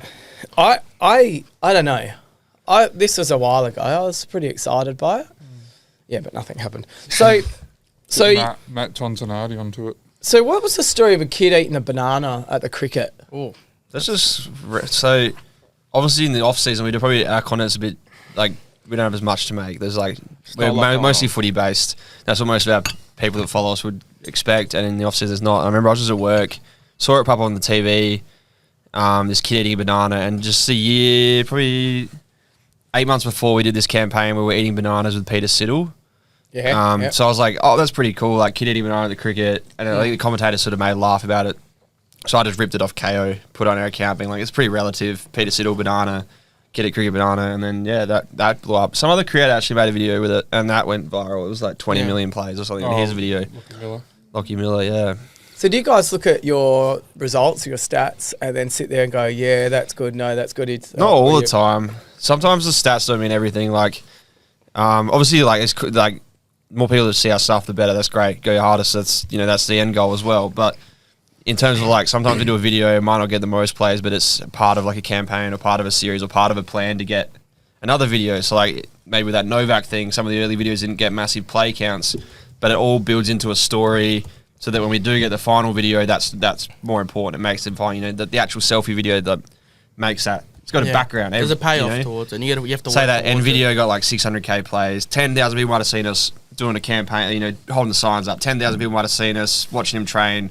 But then when those people see the final video, they're like, oh, they actually got it. Like it's like building a story, or like it might lead to more brand deals or more business contacts, or we do a video, someone doesn't explode. But then that person now, we had a good interaction with them, so we might catch up with them again, or, it all just leads to like... So do you see the power of working with other creative people? That was purely our whole basis for the first year. It was like, all we did was collaborations with other people. Yeah. We just... And it sounds a bit dodgy saying this, but it was like we used their following to get our name out there. Like we would go kick torps, kick footies with anyone and everyone. Like...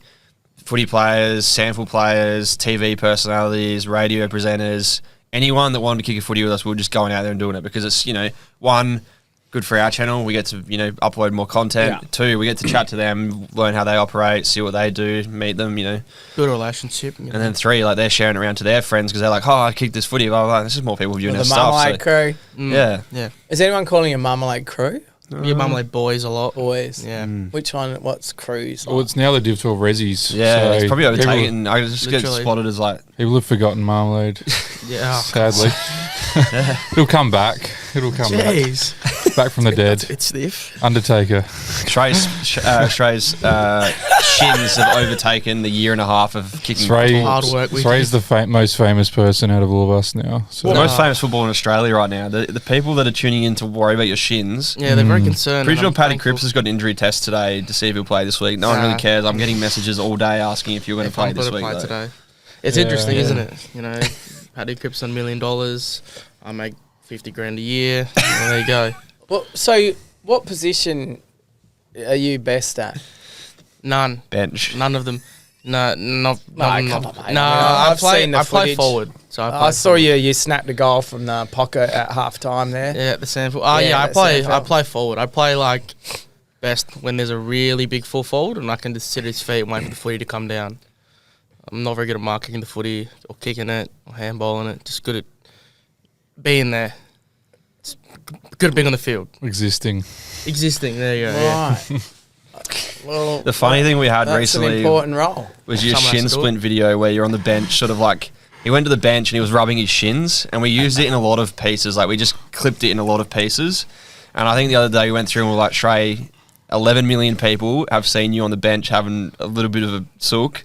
And then we sort of went through some of the names that have liked the video, and we're like, this ex-AFL player has seen your shin splints. This TV personality has seen your shin splints. And then it got put on the Today Show. Yeah. And I was like, man, pretty much everyone in Australia right now knows that your shins are hurting. Like, You know, it'd be good you rubbing your shins like that, and then your shin turning into a Chico roll. Oh, that's good. Giving us ideas here. Your shin turning into some chocolate milk, like a carton. There's potential That would there. require editing, though. Yeah. That's a bit hard, that one. Jeez. You can't do that. Oh fuck! So Jim, you are the creative editor of this. Somewhat, this yes. posse. Me and Joel do a lot of the editing. I do, Do you a edit lot of the just bigger over edits. off phone? Or Yeah, I use CapCut, so very handy app in the phone. Very compatible with TikTok. That's why we love it. That's why we use it. Been using it since. we even use it for YouTube now. They've got the YouTube laptop app. CapCut, it's unreal. There you go. What's Sort of that? like CapCut Yeah. links into every app because we've been started doing some YouTube vids, longer format stuff for CapCut as well. So do you think you'll ever need to use like Premiere Pro or Final Cut? Well, I used to use Final Cut Yeah. on my laptop, but my laptop's a dinosaur, like that dinosaur over there. So, it's about 12 years old. I thought you were pointing at that. And then I was like, is it the Game Boys or is it? It's an actual dinosaur. A good segue, right? But no, I used to use Final Cut, but I haven't updated my software for like 5 years, and now the latest version of Final Cut isn't compatible. Stop it. See, because I actually was on Final Cut the other day. I love Final Cut though; it's the best. I rate it over Premiere Pro, but 100%. So do I. Yeah, but the young kids all use Premiere Pro. that's if you're taught with Final Cut, you love FinalCut. If you're taught with Premiere Pro, it's whatever your first exposure is. But. And I showed them some of my brilliant editing, and they were very impressed. Yeah. Yeah. I know Hollywood movies have been edited on Final Cut, so that's someone what I told say. me that there was recently a Hollywood movie filmed on an iPhone. Yeah, I believe that. Yeah, No doubt. can we? Yeah, there is. Do you guys see yourself getting into Hollywood?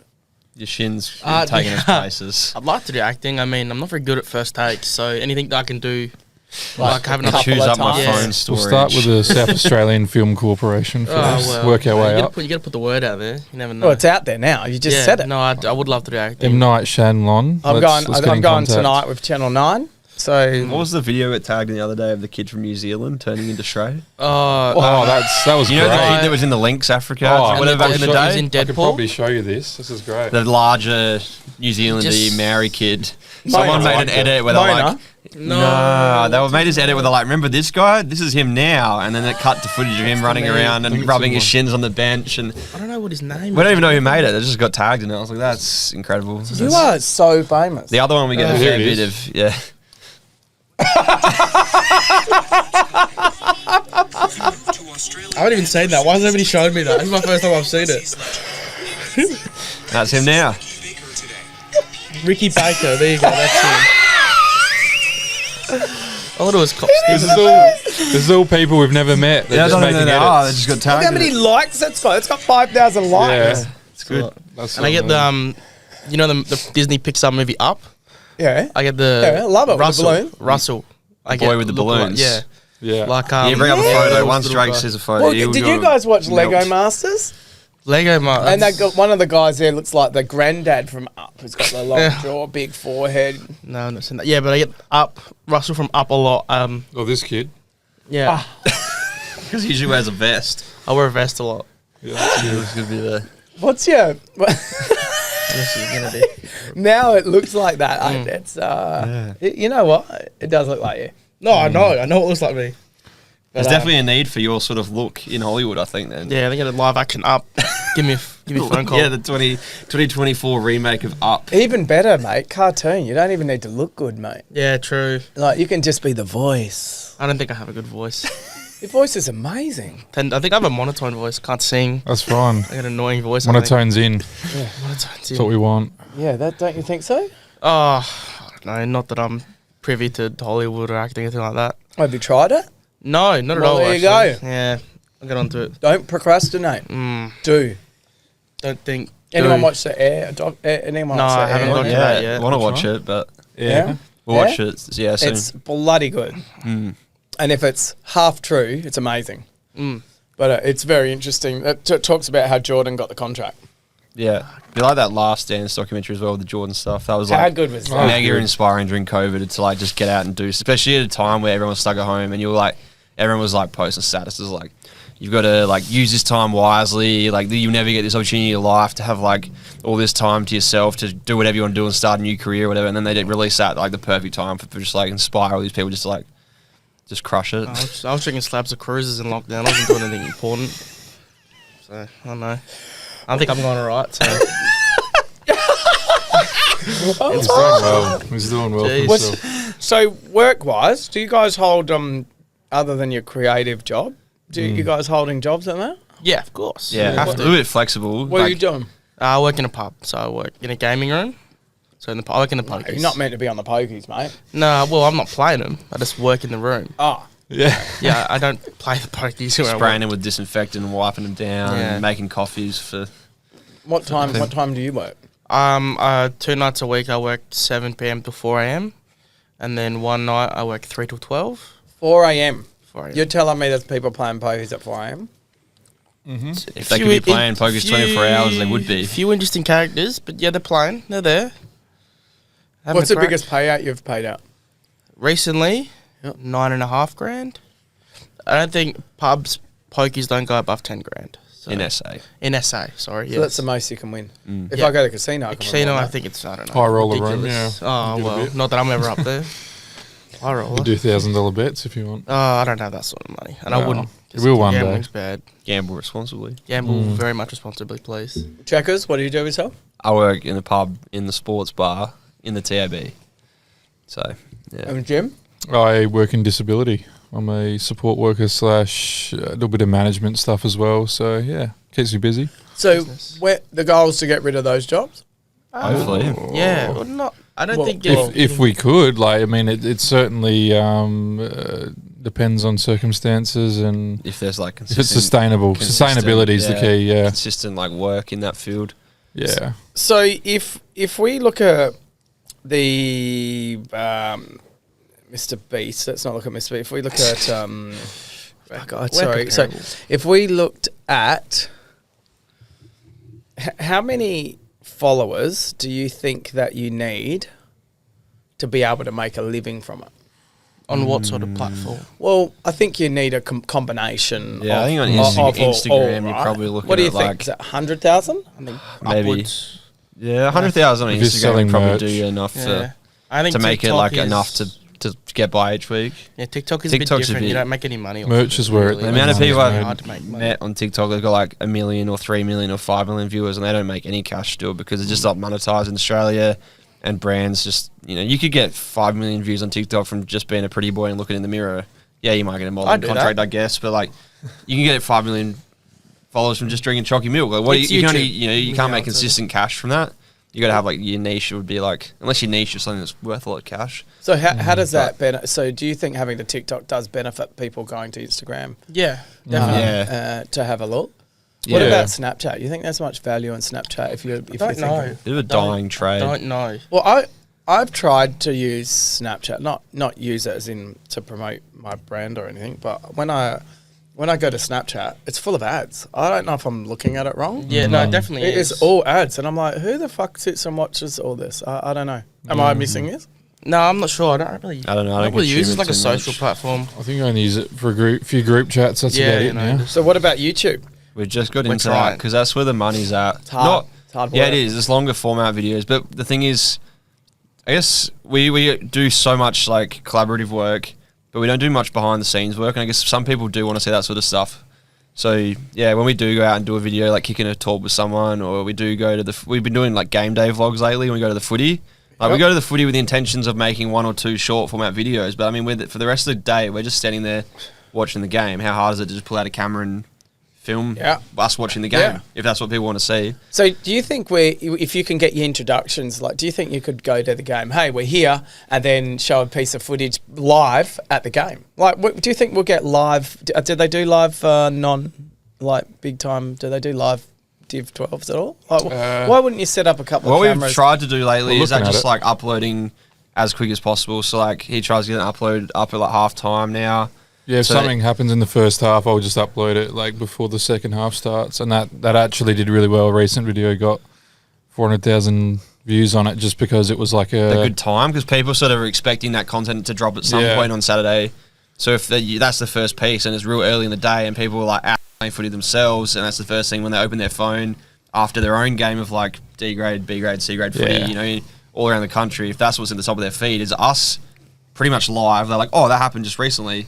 It's fresh in their mind. Like, they might be in the change rooms or whatever, and that's that's the aim. Like, when you're at the footy, if something happens like on the hill, we're like, let's get that up now, because everyone at home is still watching the game. And when when the game finishes, the first thing they're probably going to do is check their phone. Yeah, and what's going to be the freshest thing in their mind time. is like, I just watched the Port of Crows game, and if something from the Port of Crows games are on their phone, that's going to resonate with them a lot more. So you could do like you could do first quarter highlights and have Shrey just standing there. Absolutely. I think I've done that Yeah, before. definitely have Got done a few views on it. Yeah. I think this week we had an initial idea to plan, because he didn't touch the footy last game, was when he gets his first touch, if he gets his first touch this week. But just film his first touch, just to be like, don't worry guys, Shrey's touched the ball. Yeah. Whack that up straight away. The people who are like invested in that brand are now like, oh sweet, all right, there's going to be content to come later, but I've seen the first touch. And shins are holding up. Shins are holding up first touch. Because I noticed there's a lot of talk about these shins. Yes. A lot. The most talked about shins in They're Australia not very right nice now. either. I've got real dry skin on them. So they're not. You don't moisturise? No, I'm just my old man has really dry, scaly skin on his shins. It's a hereditary disease. Like, I have a hereditary skin disease. Oh wow. Yeah, it sounds crook, but I've got it. Yeah. This sounds. Sorry. So, mate, you strike me as not the hairy leg guy. No, I have hair on my legs. Yeah. Not You very. don't It's very wax it. faint. No. He did get strapped the other week and he refused to shave. Yeah, I could strap my ankle. I was like, He's like, I don't want the girls to see me with shaved legs and think this. And I was like, no, I get your didn't shin say that strapped. at all. I just, could be bothered. Don't want them to think I'm honest. a Tour de France cyclist. Oh, yeah, basically. Yeah. So, not that you guys have got a bit to go. YouTube's tough platform, Tough. but you just be genuine. I think you almost think you need something that's different, but it's yours. Almost think you need that sort of style. I don't know. YouTube's nothing we've really delved into. It's one of those ones where just like everyone else is getting on it, so we better just start putting some of our own content up. We'll work it out as it goes, but for now, it's like most of our time and effort goes into Instagram and stuff. Yeah. Those are the algorithms that we're getting a lot of response from. So, I was thinking of starting an OnlyFans page. Really? Yeah. Genuinely. Yeah, and I was Nice. thinking of going to do ASMR of every product in a supermarket. I like that. That's a very good idea. Would it work? I don't know. Would you pay for that? Not me. I got no bloody money, but sure If you had someone. money, would you? Oh, yeah, why not? Maybe we'll do a support few it. leaker videos just to see. Because after hearing, I like chewing. I'm pretty passionate. crunch. Sounds like crunch that. of a Like just grape, nice undoing crispy a grape. lid or something. Yeah, all of that. Yeah, Cracking yeah. But eat Right. every product in the supermarket. clever. How many people have done that? Probably Zero. Fucking zero. I'll tell you that for That'd right now. be a very long week for your video editing guy. No, I think I have to do. I can't. The poor bloke that has, lady that has to sit at the laptop and listen to that sound 45 times while they finish the edit, and then click export, and then go, shit, there's 9,000 other sounds I now have to go and do. Yeah. I'm excited. You want to hope he gonna gets a do good it. cut of the subscriptions. I'm going to ask Tilds for a call out on it. So Tilds, if you're listening, She can do it for you. Nice. Trey will come in and do the hadn't chocky thought- milk one for you. 100%. Yes, of course. Maybe I'll need to That's definitely. actually a good thing, and then you just get people to do certain products Features. that they're known for. All right, most famous, most starstruck you've been with a celebrity. Oh, jeez. Righty, right now.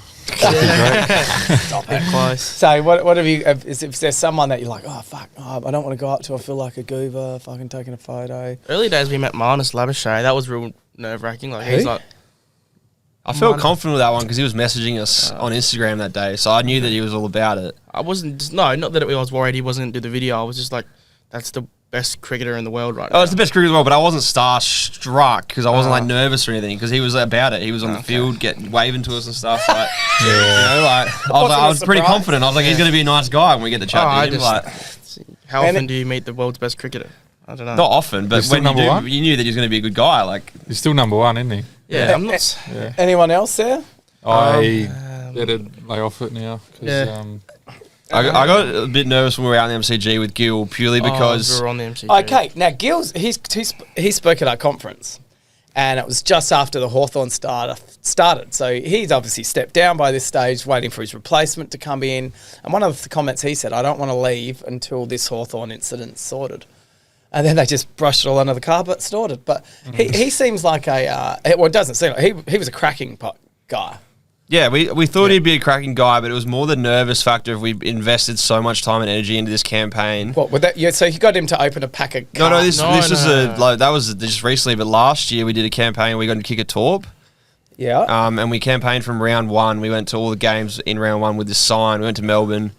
Signs of Gil, like, Gil, please kick a torp. torp. Blah, I have blah. a tattooed on me. Yeah, both of us got it tattooed on our legs. I have Gil, please kick a top tattooed on my body. Yeah, Where? we got it right Drop above the our right dags, knee. Knees. Drop the dog.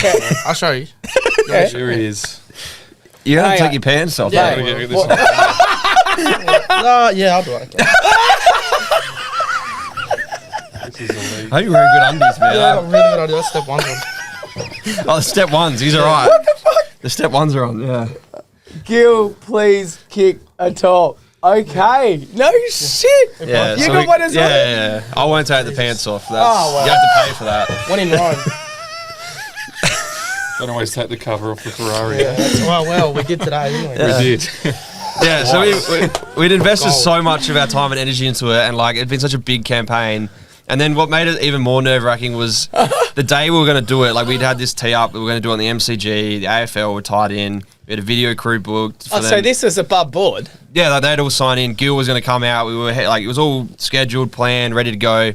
And then we were on the train to the MCG, and the Hawthorn scandal broke. Yeah. While we were on the train. Yeah. And we got to the MCG, and it all got shut down that day because there was 1,000 people into luncheon at the MCG. Yep. There was all the news crews were there, all the reporters were there. So- And he was like, I've just done a pretty heavy press conference. I can't So be you seen guys making got TikToks. tattoos. And we were like, this got- Hawthorn scandal we're gonna have to get this lasered. Because, Yeah. but Almost then ruined it. I think it was 2 days later or the next day we went back to the MCG and we did it, and that was sort of made the nerves a bit more because I was like, I don't know if we're going to get done today. I don't know, it threw us off. We were heading to the MCG full of like, let's do it, we're going to meet Gil, blah, blah. Yeah. And we was more like, oh, we're going to get this done. Is going to fall over at the final hurdle. And then when we did it, they were doing the sound check for Robbie Williams. So in the background was like a lot of bigwigs. Robbie Williams was there, Delta was there, all the MCG staff, all the AFL execs were there. They were all watching. But they were meant to be watching Robbie, but obviously Gil was in the pocket of the MCG kicking footies. All the eyes shifted. They had all the cameras doing checks as well for the ground for like when Robbie comes on. I think they stopped the sound check and all the cameras were panning to us kicking a goal. Yeah. So we were on all the big screens at the MCG. I was like, it was pretty nervous. But in the end, he was a really nice guy. But it was more just like standing in the middle of the MCG. Yeah, that was You know, Very the biggest powerful man stadium in in that Australia. All the powerful people in the AFL. Robbie Williams, Delta, all Did you these get any lights. photos of those two? No, we couldn't get access to No, them. But it was just no. like that. I don't know what to do. All the eyes are on us. Like, What did he say when he saw the tattoo? Lost it. He wanted a photo on his personal phone. He said, we had all the AFL photo people there. He's like, no, wait, I need one more photo from my phone. Like, I'll show my kids or whatever. I'll show my wife. On Gil McLaughlin's personal phone is a photo of my upper thigh. So take that as you will. I mean, ended up being the nicest guy, but that was just the nervous factor of like standing at the G. He wasn't there yet. Everyone's looking at us like, what are these guys doing on the ground? We're like, we don't fit the bill. Like Robbie Williams is doing a sound check. We're just here in these sort of kits with some footies. Like, what are we doing out here? Like, and everyone would be asking, how'd the shins hold up? I wasn't playing footy then, so it was afterthought. I was all well rested. Now I'm having a run. Never well rested. Never. Yeah, okay. So I was probably the most nervous we've been. What's been your favourite stunt? Has to be that. What do we do recently? My favourite is the Novak one, just of how that night unfolded. And that looked really cool. It was just like, we were so excited after it happened too. Like, it was just like, so many things fell into place that shouldn't have fallen into place. And it was almost like, It's pretty cool. Like, and he seems like a champion too. Yeah. We had to get him his attention. So I was like, Joel was like, you say it? And I was like, oh, shit. So I was like, Novak. And I was like shitting myself. But like, then he looked up and I was like, oh, we got it. Got it in the bag. And like earlier in the night, we were planning to camp out. So we were watching his game. We didn't have tickets to the game because it was a sellout. Watching his game outside on the phone. We're like, all right, it's the second set. Pretty cold. Let's shoot off to O'Connell Bakery and get a hot coffee or something. Hot chocolate and hot chocky wocky. And while we were there, he crushed the second set or something. We were like, shit, we got to Uber back to the game. So we just Ubered back to Adelaide Oval and like we were racing around and we were setting up the mics, but we just got it plugged in. Everything just fell into place in time. So it was like, once we got that, it was just like, the year 4 had been like, it's done. Like, I can't believe we just did that. Like, it shouldn't have worked that way, but it did. Like, and then he reposted on his story. That was cool. Like, he's got the followers have popped up after that. It was just like the phone was just melting for a good couple of hours. All the Serbians loved us. We were Serbian for like a few days. Posted on like the European equivalent of like Fox Footy, of like Fox Sports. Like, it got posted on like Eurosports. It was rare. Very rare. That's so cool. I absolutely love that. The trade up challenge. Tell me about it. What can you trade us? We're bloody lacking on that one. I'll tell you we saw a Ferrari out the back. We've got a. We've been so busy with Div12 Ressies lately. So talk to me. What is it? Go through it? Yeah, you start off. Let's go. So, Tell us how it started. Basically, we had a Fraser Go football card, and we want to trade that football card up. St Kilda, Fraser. St Kilda, G-Train. We want to trade that card up to grand final tickets. Two. As many as we can get. 2 would be ideal. I think we just set it at 2. Getting grand final tickets is ridiculously hard. We did it last year. We paid a lot of money for ours. So it's you're looking for 2 grand final tickets? Yes, by September, hopefully. But we're trading this card up week by week. So we took it, Jim and I were in Melbourne for round 1, went to Carlton Richmond out the front. We traded the card for a VHS tape from the 1980s. There was something else we got. And a Collingwood poster. Wow. Then we come back to Adelaide and we gave Shrey the responsibility, and this is where Shrey does Shrey things. Yeah, it was bad. And we were outside Adelaide Oval trying to do a trade, and they were handing out free Port Adelaide posters probably 10 metres behind where we were set up to film. I didn't see that, by the way. You know, like how they just hand out posters to kids, and they got swindled, and someone traded him the poster they hand out for free to him for the VHS and the poster. So now we had this poster that everyone already had in their hands. Like, so it was just like why did you take that? And, no one else wanted to take it off us, but luckily someone gave us $2 for it, which we didn't really want to involve money in it, but we sort of had to just because of his blunder. We went to the op shop and he bought a Simon Goodwin autobiography. And then we traded. Simon Goodwin's got an autobiography. Apparently, it cost him $2 at the op shop. Yeah, okay. Then we traded that to Sharon for a gather round footy. They did us a pretty good solid Large there. favour. That was got us on track. Or just one of the rare. They had their own printed footies. You can limited edition. Yeah. Then you traded that. Then Jim was at the footy festival and he traded that for a Port Adelaide jacket. Yeah, I was skeptical, but we pulled through. Someone just approached us at the footy festival, was like, hey, and I had it in the backpack because we'd just done the video with Sharon. We're like, yeah, let's get it moving. And then we went to the footy later that night and traded it for a signed Gold Coast Guernsey and scarf. that's where we're at. We haven't touched it since gather round because Div12 Ressies kicked up and we just been flat stick, and it's something we I think I've got a video edited on my phone later to put up later this week about it. Okay, so basically you need something more than a Gold Coast signed Guernsey, yeah. Signed Guernsey. Yeah, we are not sure yet. Ferrari. Let's go back into that warehouse we were in before. I have a few ideas, so I just like that Porsche. All right. No, we're not sure. I don't know. All right, I've got something in mind, but I don't know how you can trade it. Open to negotiate. Is it all AFL? Is that what? No, the idea was that we'd get a few rare AFL pieces come out, and that'd be like some pretty cool content for people to watch through the trade up series. Is like people trading us some rare AFL pieces throughout the year.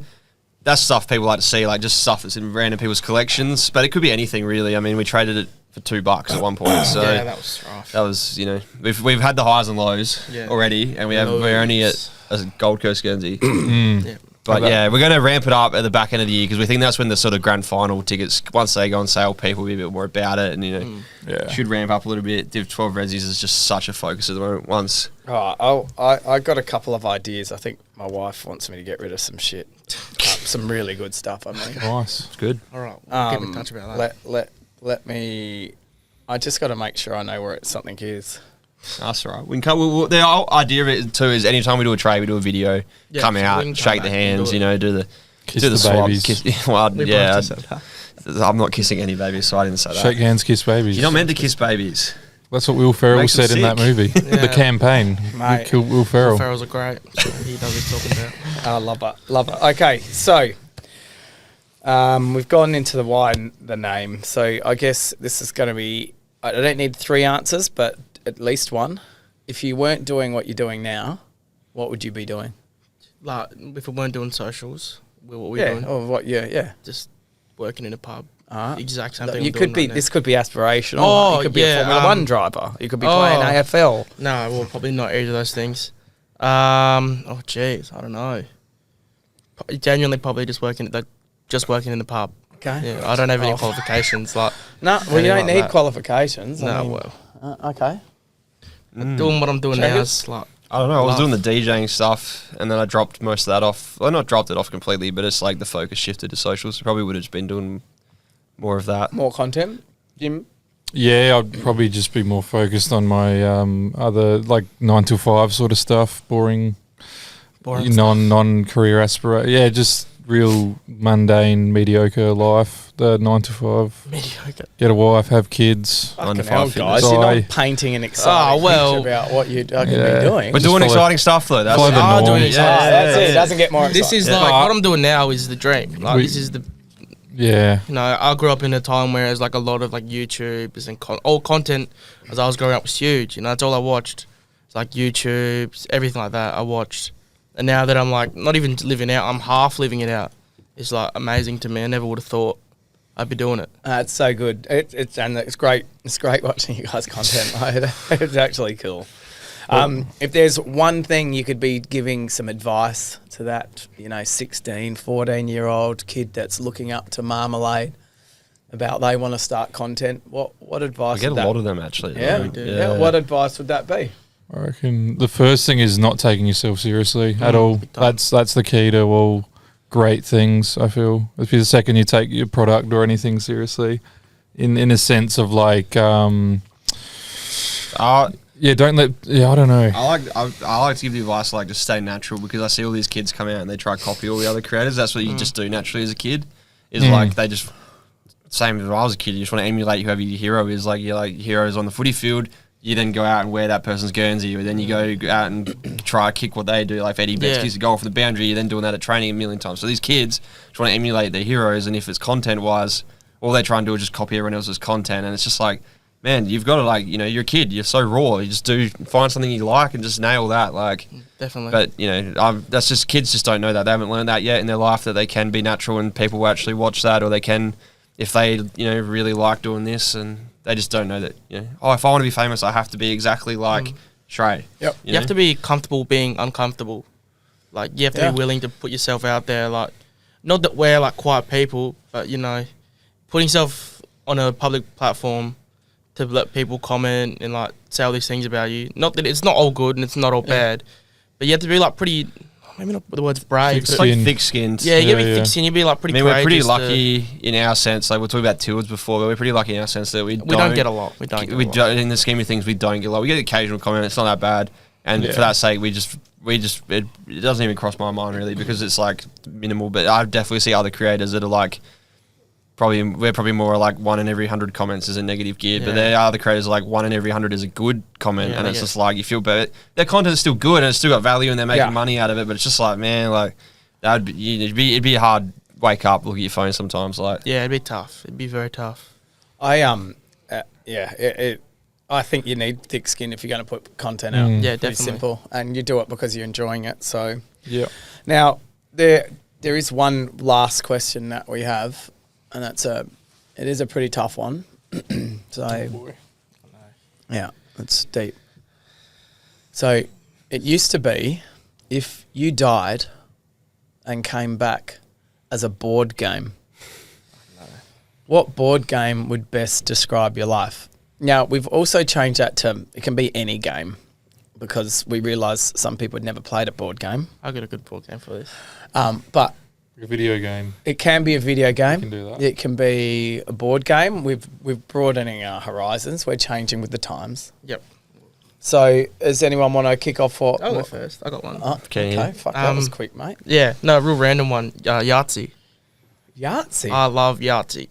And it's like real random. It's like that's you. So this is explaining you. Yeah, just like real. There's no like skill to playing Yahtzee. You pick numbers and then 6 dice come out and add up to the number. There's no there's no strategy. It's just random, and that's just me. Like there's nothing really about me. I love it. Just going having a crack. That is the best. So it's Yahtzee. Yahtzee, yep. Yahtzee best describes you. Yep. It's also the best board game ever of all time.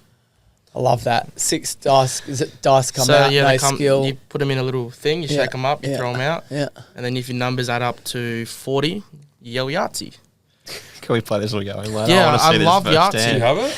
Yeah, I actually might. Yeah. Yeah, great.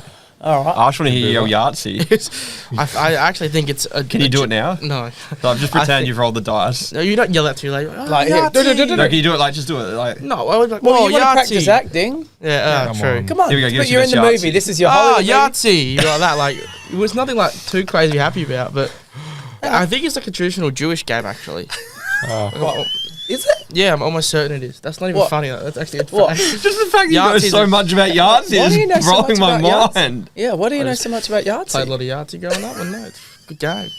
Wow. I don't think this is really that weird. I'm just passionate. I play a lot of video games too, but I like I don't know. I just like Yahtzee. We should play it one day. We're going to play it tonight. We're going from the Origin. Yeah, done. We'll play Yahtzee. I'll smash it too. I'm pretty sure they even sell it at the server. I can't find it, so we'll go out and get a copy of it. Ray Beach is a video game, so... We'll get a video. We'll film Trey playing Yahtzee tonight. I think that'll go up tomorrow. We'll find it. Find it. That's somewhere. Yeah. I've got to see this. That's a new angle. The Div12 Ressies is secretly the Yahtzee under 16 world champion. I don't think it's an angle. We had a guy that was working with us, and he was in the top 10 Scrabble champions in Australia. That's rare. We used to have the Scrabble club come through the pub. I did hear a national champion. I don't want to ruin it, but Yahtzee was created by a Canadian couple. Was it? Yeah, that's okay. But that's all right. All right, guys, that's one. Sounds Jewish. Anyone else? Cut that out, baby. Yeah, that's... Sounds Jewish. Yeah. No touchy. This is why my camera roll's full and I have to keep editing and editing. Yeah, maybe don't put that one in there. I'll put all there, man. Up there. Yeah, just stayed in the vlog. No, maybe keep that all one. Right. Boys, Jim, Jokers, what is there a game? Fuck. I'll just... You go. You do the finale. I'll just say AFL Premiership 2006 represents my life. It's a video game. On what device? PlayStation 2. PlayStation 2. Wow. Yeah. Geez, that brings back some memories. Yeah. That was when my peak interest in football was like around then because the Crows were very good back then. So that's when I was into it. Still got it at home. Yeah. 2006. Oh, we got 2004. 2005. I got... and 2004. And 2007. Just missing 2006. We'll have to find the best we'll one. track that one down. No, I don't have a PS2 here. I actually picked up, but I had to take it back because it didn't work. I picked up a Nintendo 64. Ooh. Come on, that. And I had to take it back. It didn't work. Stitch up. Yeah, it's a stitch up. I did a yeah. Anyway, okay. Can't win 'em all. Joel. Yeah. I was going to go Ricky Ponting Cricket 2005, but mostly in the same sense as Shrey because all the players' names are incorrect because they didn't have licensing agreements. So it was such a random game because it was just like there was that comedy factor of like Michael Cloak, Michael Clock, Jason Giuseppe, Shane Ward. Really? Yeah. They didn't have the licensing agreements except for Ricky Ponting because it was his game. That's gold. Sir Donald Bardenham instead of Bradman. Yeah, I remember all the names, but it was just that random factor, the randomness, and that's just how my life is. I like to just live it randomly. I regret my Yahtzee answer now. The Yahtzee answer was good. I didn't mind that. It's that randomness factor of Yahtzee was good because I just one thing that me and Shrey do, and it's weird, is we both do this. There's two things we do that's weird that we both didn't know we did, but we both wear odd socks every day. Yep. Stop it! I don't have them on now, but because they're in the wash. But I will wear. You don't have? I've got plain white socks on. Oh, but I wear. I don't wear white socks with dark pants, mate. Well, you can't. I got Care Bears and beer socks on. Yeah, we wear odd socks every day. You guys like socks? Yeah, I don't mind it, but I just never saw my washing. I don't. Yeah, don't sort that out. And then, I mean, I just every day when I go to my washing basket, make sure they're odd. I know. Here we go. Here we go. Got to be socks here, I reckon. Where's those socks? Are they? Okay. That's all right. We'll do that off camera. I've also got to do the Yeah. All right. All right. Well, there you have it. Such an what else do we do? array. Oh, and the of other thing we games. do is when we go to Subway. We didn't know this at first, but when I went to Subway, I thought it was a bit vanilla, everyone's orders. So I just tried to order the most obscure Subway you could ever order. And I've got to hear this. What was it? Wheat bread, seafood, sensation, barbecue sauce, pickles, jalapenos. No, not jalapenos, olives. And then Shrey and I went to Subway one time for a video without even knowing this. And he ordered first. And my mind was just melting watching him order the exact same Subway. Because I remember going in there originally just being like, I just want to order a really obscure Subway. And then I was like, it's actually pretty nice. I order it regularly when I go. Not that I go there too often, but... And then everyone that I told was just like, that's disgusting. And I was like, well, it's unique. It's the only one out there. No one else would be having that combo except for him. Mine's a bit different because I come from like a Asian background, and imitation crab and imitation fish sticks are used heaps in there. Yeah. So I would have eaten it like a million times as a kid, and then I realised at Subway that's what it is, and it's not actual seafood. So I was like, this is fantastic. Wow. Have you guys ever had a threesome at McDonald's? No. I tend to keep those ones in the bedroom. Yes. No, you get the burger. Oh, okay. You get the chicken, the beef, and the fillet of fish. Ooh. No, we should do that. That sounds amazing. Surf and turf that we So have. you actually But you have it with the Big Mac sauce, like the double Big Mac sauce. So you layer it up. Threesome. First time I cooked for Shrey, I said I'd cook him surf and turf, but I went down to the supermarket. We're in Melbourne, and there was, they were. Well, it wasn't in Melbourne, but it was unfortunately a different supermarket chain. But they didn't have steak and they didn't have prawns, so I brought back beef schnitzel and salmon. Okay. And cooked him a surf and turf. And he was we didn't have any sauce either because I just forgot about that factor. And then we came back, I cooked it. And he's like, it's actually not too bad. Yeah, I when I looked at it, it was the foulest thing ever. And I almost decided at that point to stop being friends with him. I said, this man is trying to kill me. He's not my friend. He doesn't like me. And he's trying to kill me using half-cooked beef schnitzel and overcooked salmon.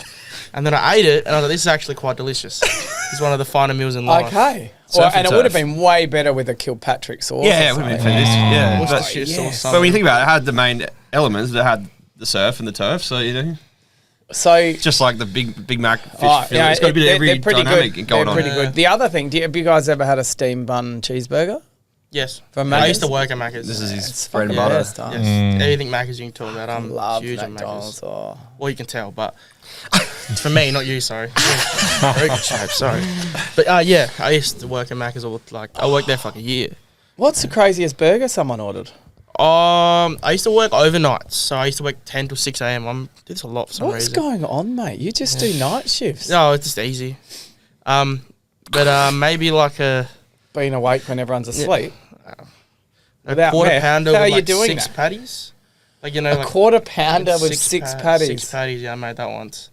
That was gross. That's a bit grease. Well, so is there patty cheese, patty cheese, patty cheese, patty cheese, patty cheese, patty cheese? I can't remember specifically. But yeah, there's a lot of grease and sauce. I find the ordering from the screen, I lose a bit of the creativity because it's too structured. You can't get steamed buns off the screen. No, you can't get steamed buns See, off why the not? screen. Well, ask Ronald I McDonald actually about had a that, steamed mate. bun Big Mac the other day. First time I'd done that. Yeah, was that sounds very interesting. It's quite nice. Anyway, Yes. anyway, let's stop talking about food. That's why we do this podcast, so we can hear about everyone's eating habits and food. And as you can see, the most healthiest stuff didn't get eaten today. No. We've got even oranges. I've been thinking about those grapes for a good hot minute. Right, they're good grapes. Don't Might worry give 'em about a that. dodge. Can't wait to tuck into a So, resi roll. well, that's why there was the hot chicken. You know, nice. It was hot with a bit of. Cold's fine. Well, yeah, cold's Yeah. fine. Do you eat chicken cold? Yeah. Yeah, big time. Yeah. Goes a bit dry. Big on it. Yeah, I agree. I'm with you. It's Put a bit of cold mayonnaise on or, oh, You need the hey, mayonnaise. rooster roll Ooh. from Red Rooster. Yeah, yeah. Oh, put in the microwave, boom, unreal. Like, Bit of QP mayo, if anything. yeah, or the barbecue sauce over the top. Yeah. Oh my god, that. Now we're talking. Right, This is a okay. real Div12 Ressies my podcast. You played Div12 Ressies, didn't you? He heard we were recruiting. Oh, Yeah, I'm recruiting. I'm back. I'm back. I'm You not have to a get the full transfer forward. from Henley Sharks, though. That's the issue. I used to be a rover. Do they even have that position Yeah. anymore? Yeah. Oh, it's not technically, but yeah. In our team, we don't tap the ball to the midfielders. It's just take the ball out the ruck. Mike Rashuda was a rover. Yeah. Really? I think so. Fuck. I don't think so. I thought I was sure. Forward, mate. He's a Was he? No, he was a won Brownlow midfielder. in the midfield. I don't know. All right, Yeah. boys. I mean, we could talk all day, but we all have a game to go. We Yes. do. So I'm about to piss my pants. If anybody's interested in that, I've been holding on for a good hour. Do it. You can just leave whenever Do it. you You like. took your pants off on the alright. podcast. That's true. But anyway, Anything for guys, views. thanks a lot for coming. And it's been wild watching your content and seeing you guys grow. And I really hope you snag a KO deal or something huge, which gives you guys a chance to be able to do what you love doing, which is creating content. It clearly comes across in the content that you produce. So I'm looking forward to that. I have no doubt it will happen. If anyone has got to this stage of the podcast, thank you. Thank you so much. Yeah, that you're very and mate, if KO out there, KO would be a good mix for you guys. that'd be I good. think. Yeah. Good Be slot. Yeah. handy. good. That'd be very handy. Yeah, Home of sport. Yeah, a sport, something that's multiple sports because we're Fox not getting footy. pigeonholed. KO is Fox footy, isn't it? Yes. It's the same KO's Orange. everything. Yeah, it is. It is everything. Yeah, I do true. wish you all the best. You've talked a lot about content and creating it and how chaotic it actually is to produce content. It is very difficult and Chaotic. No, that's terrible. Don't talk to me ever again after that. That was shocking. Jeez. that was You pretty did- good. you did me locked Actually, up. that is Not bad. dead set something I would say. I His do best work. I do love it. That is the sort of content I do like. I do wish you guys all the best. I hope to keep in contact. Now, I'm going to flag it.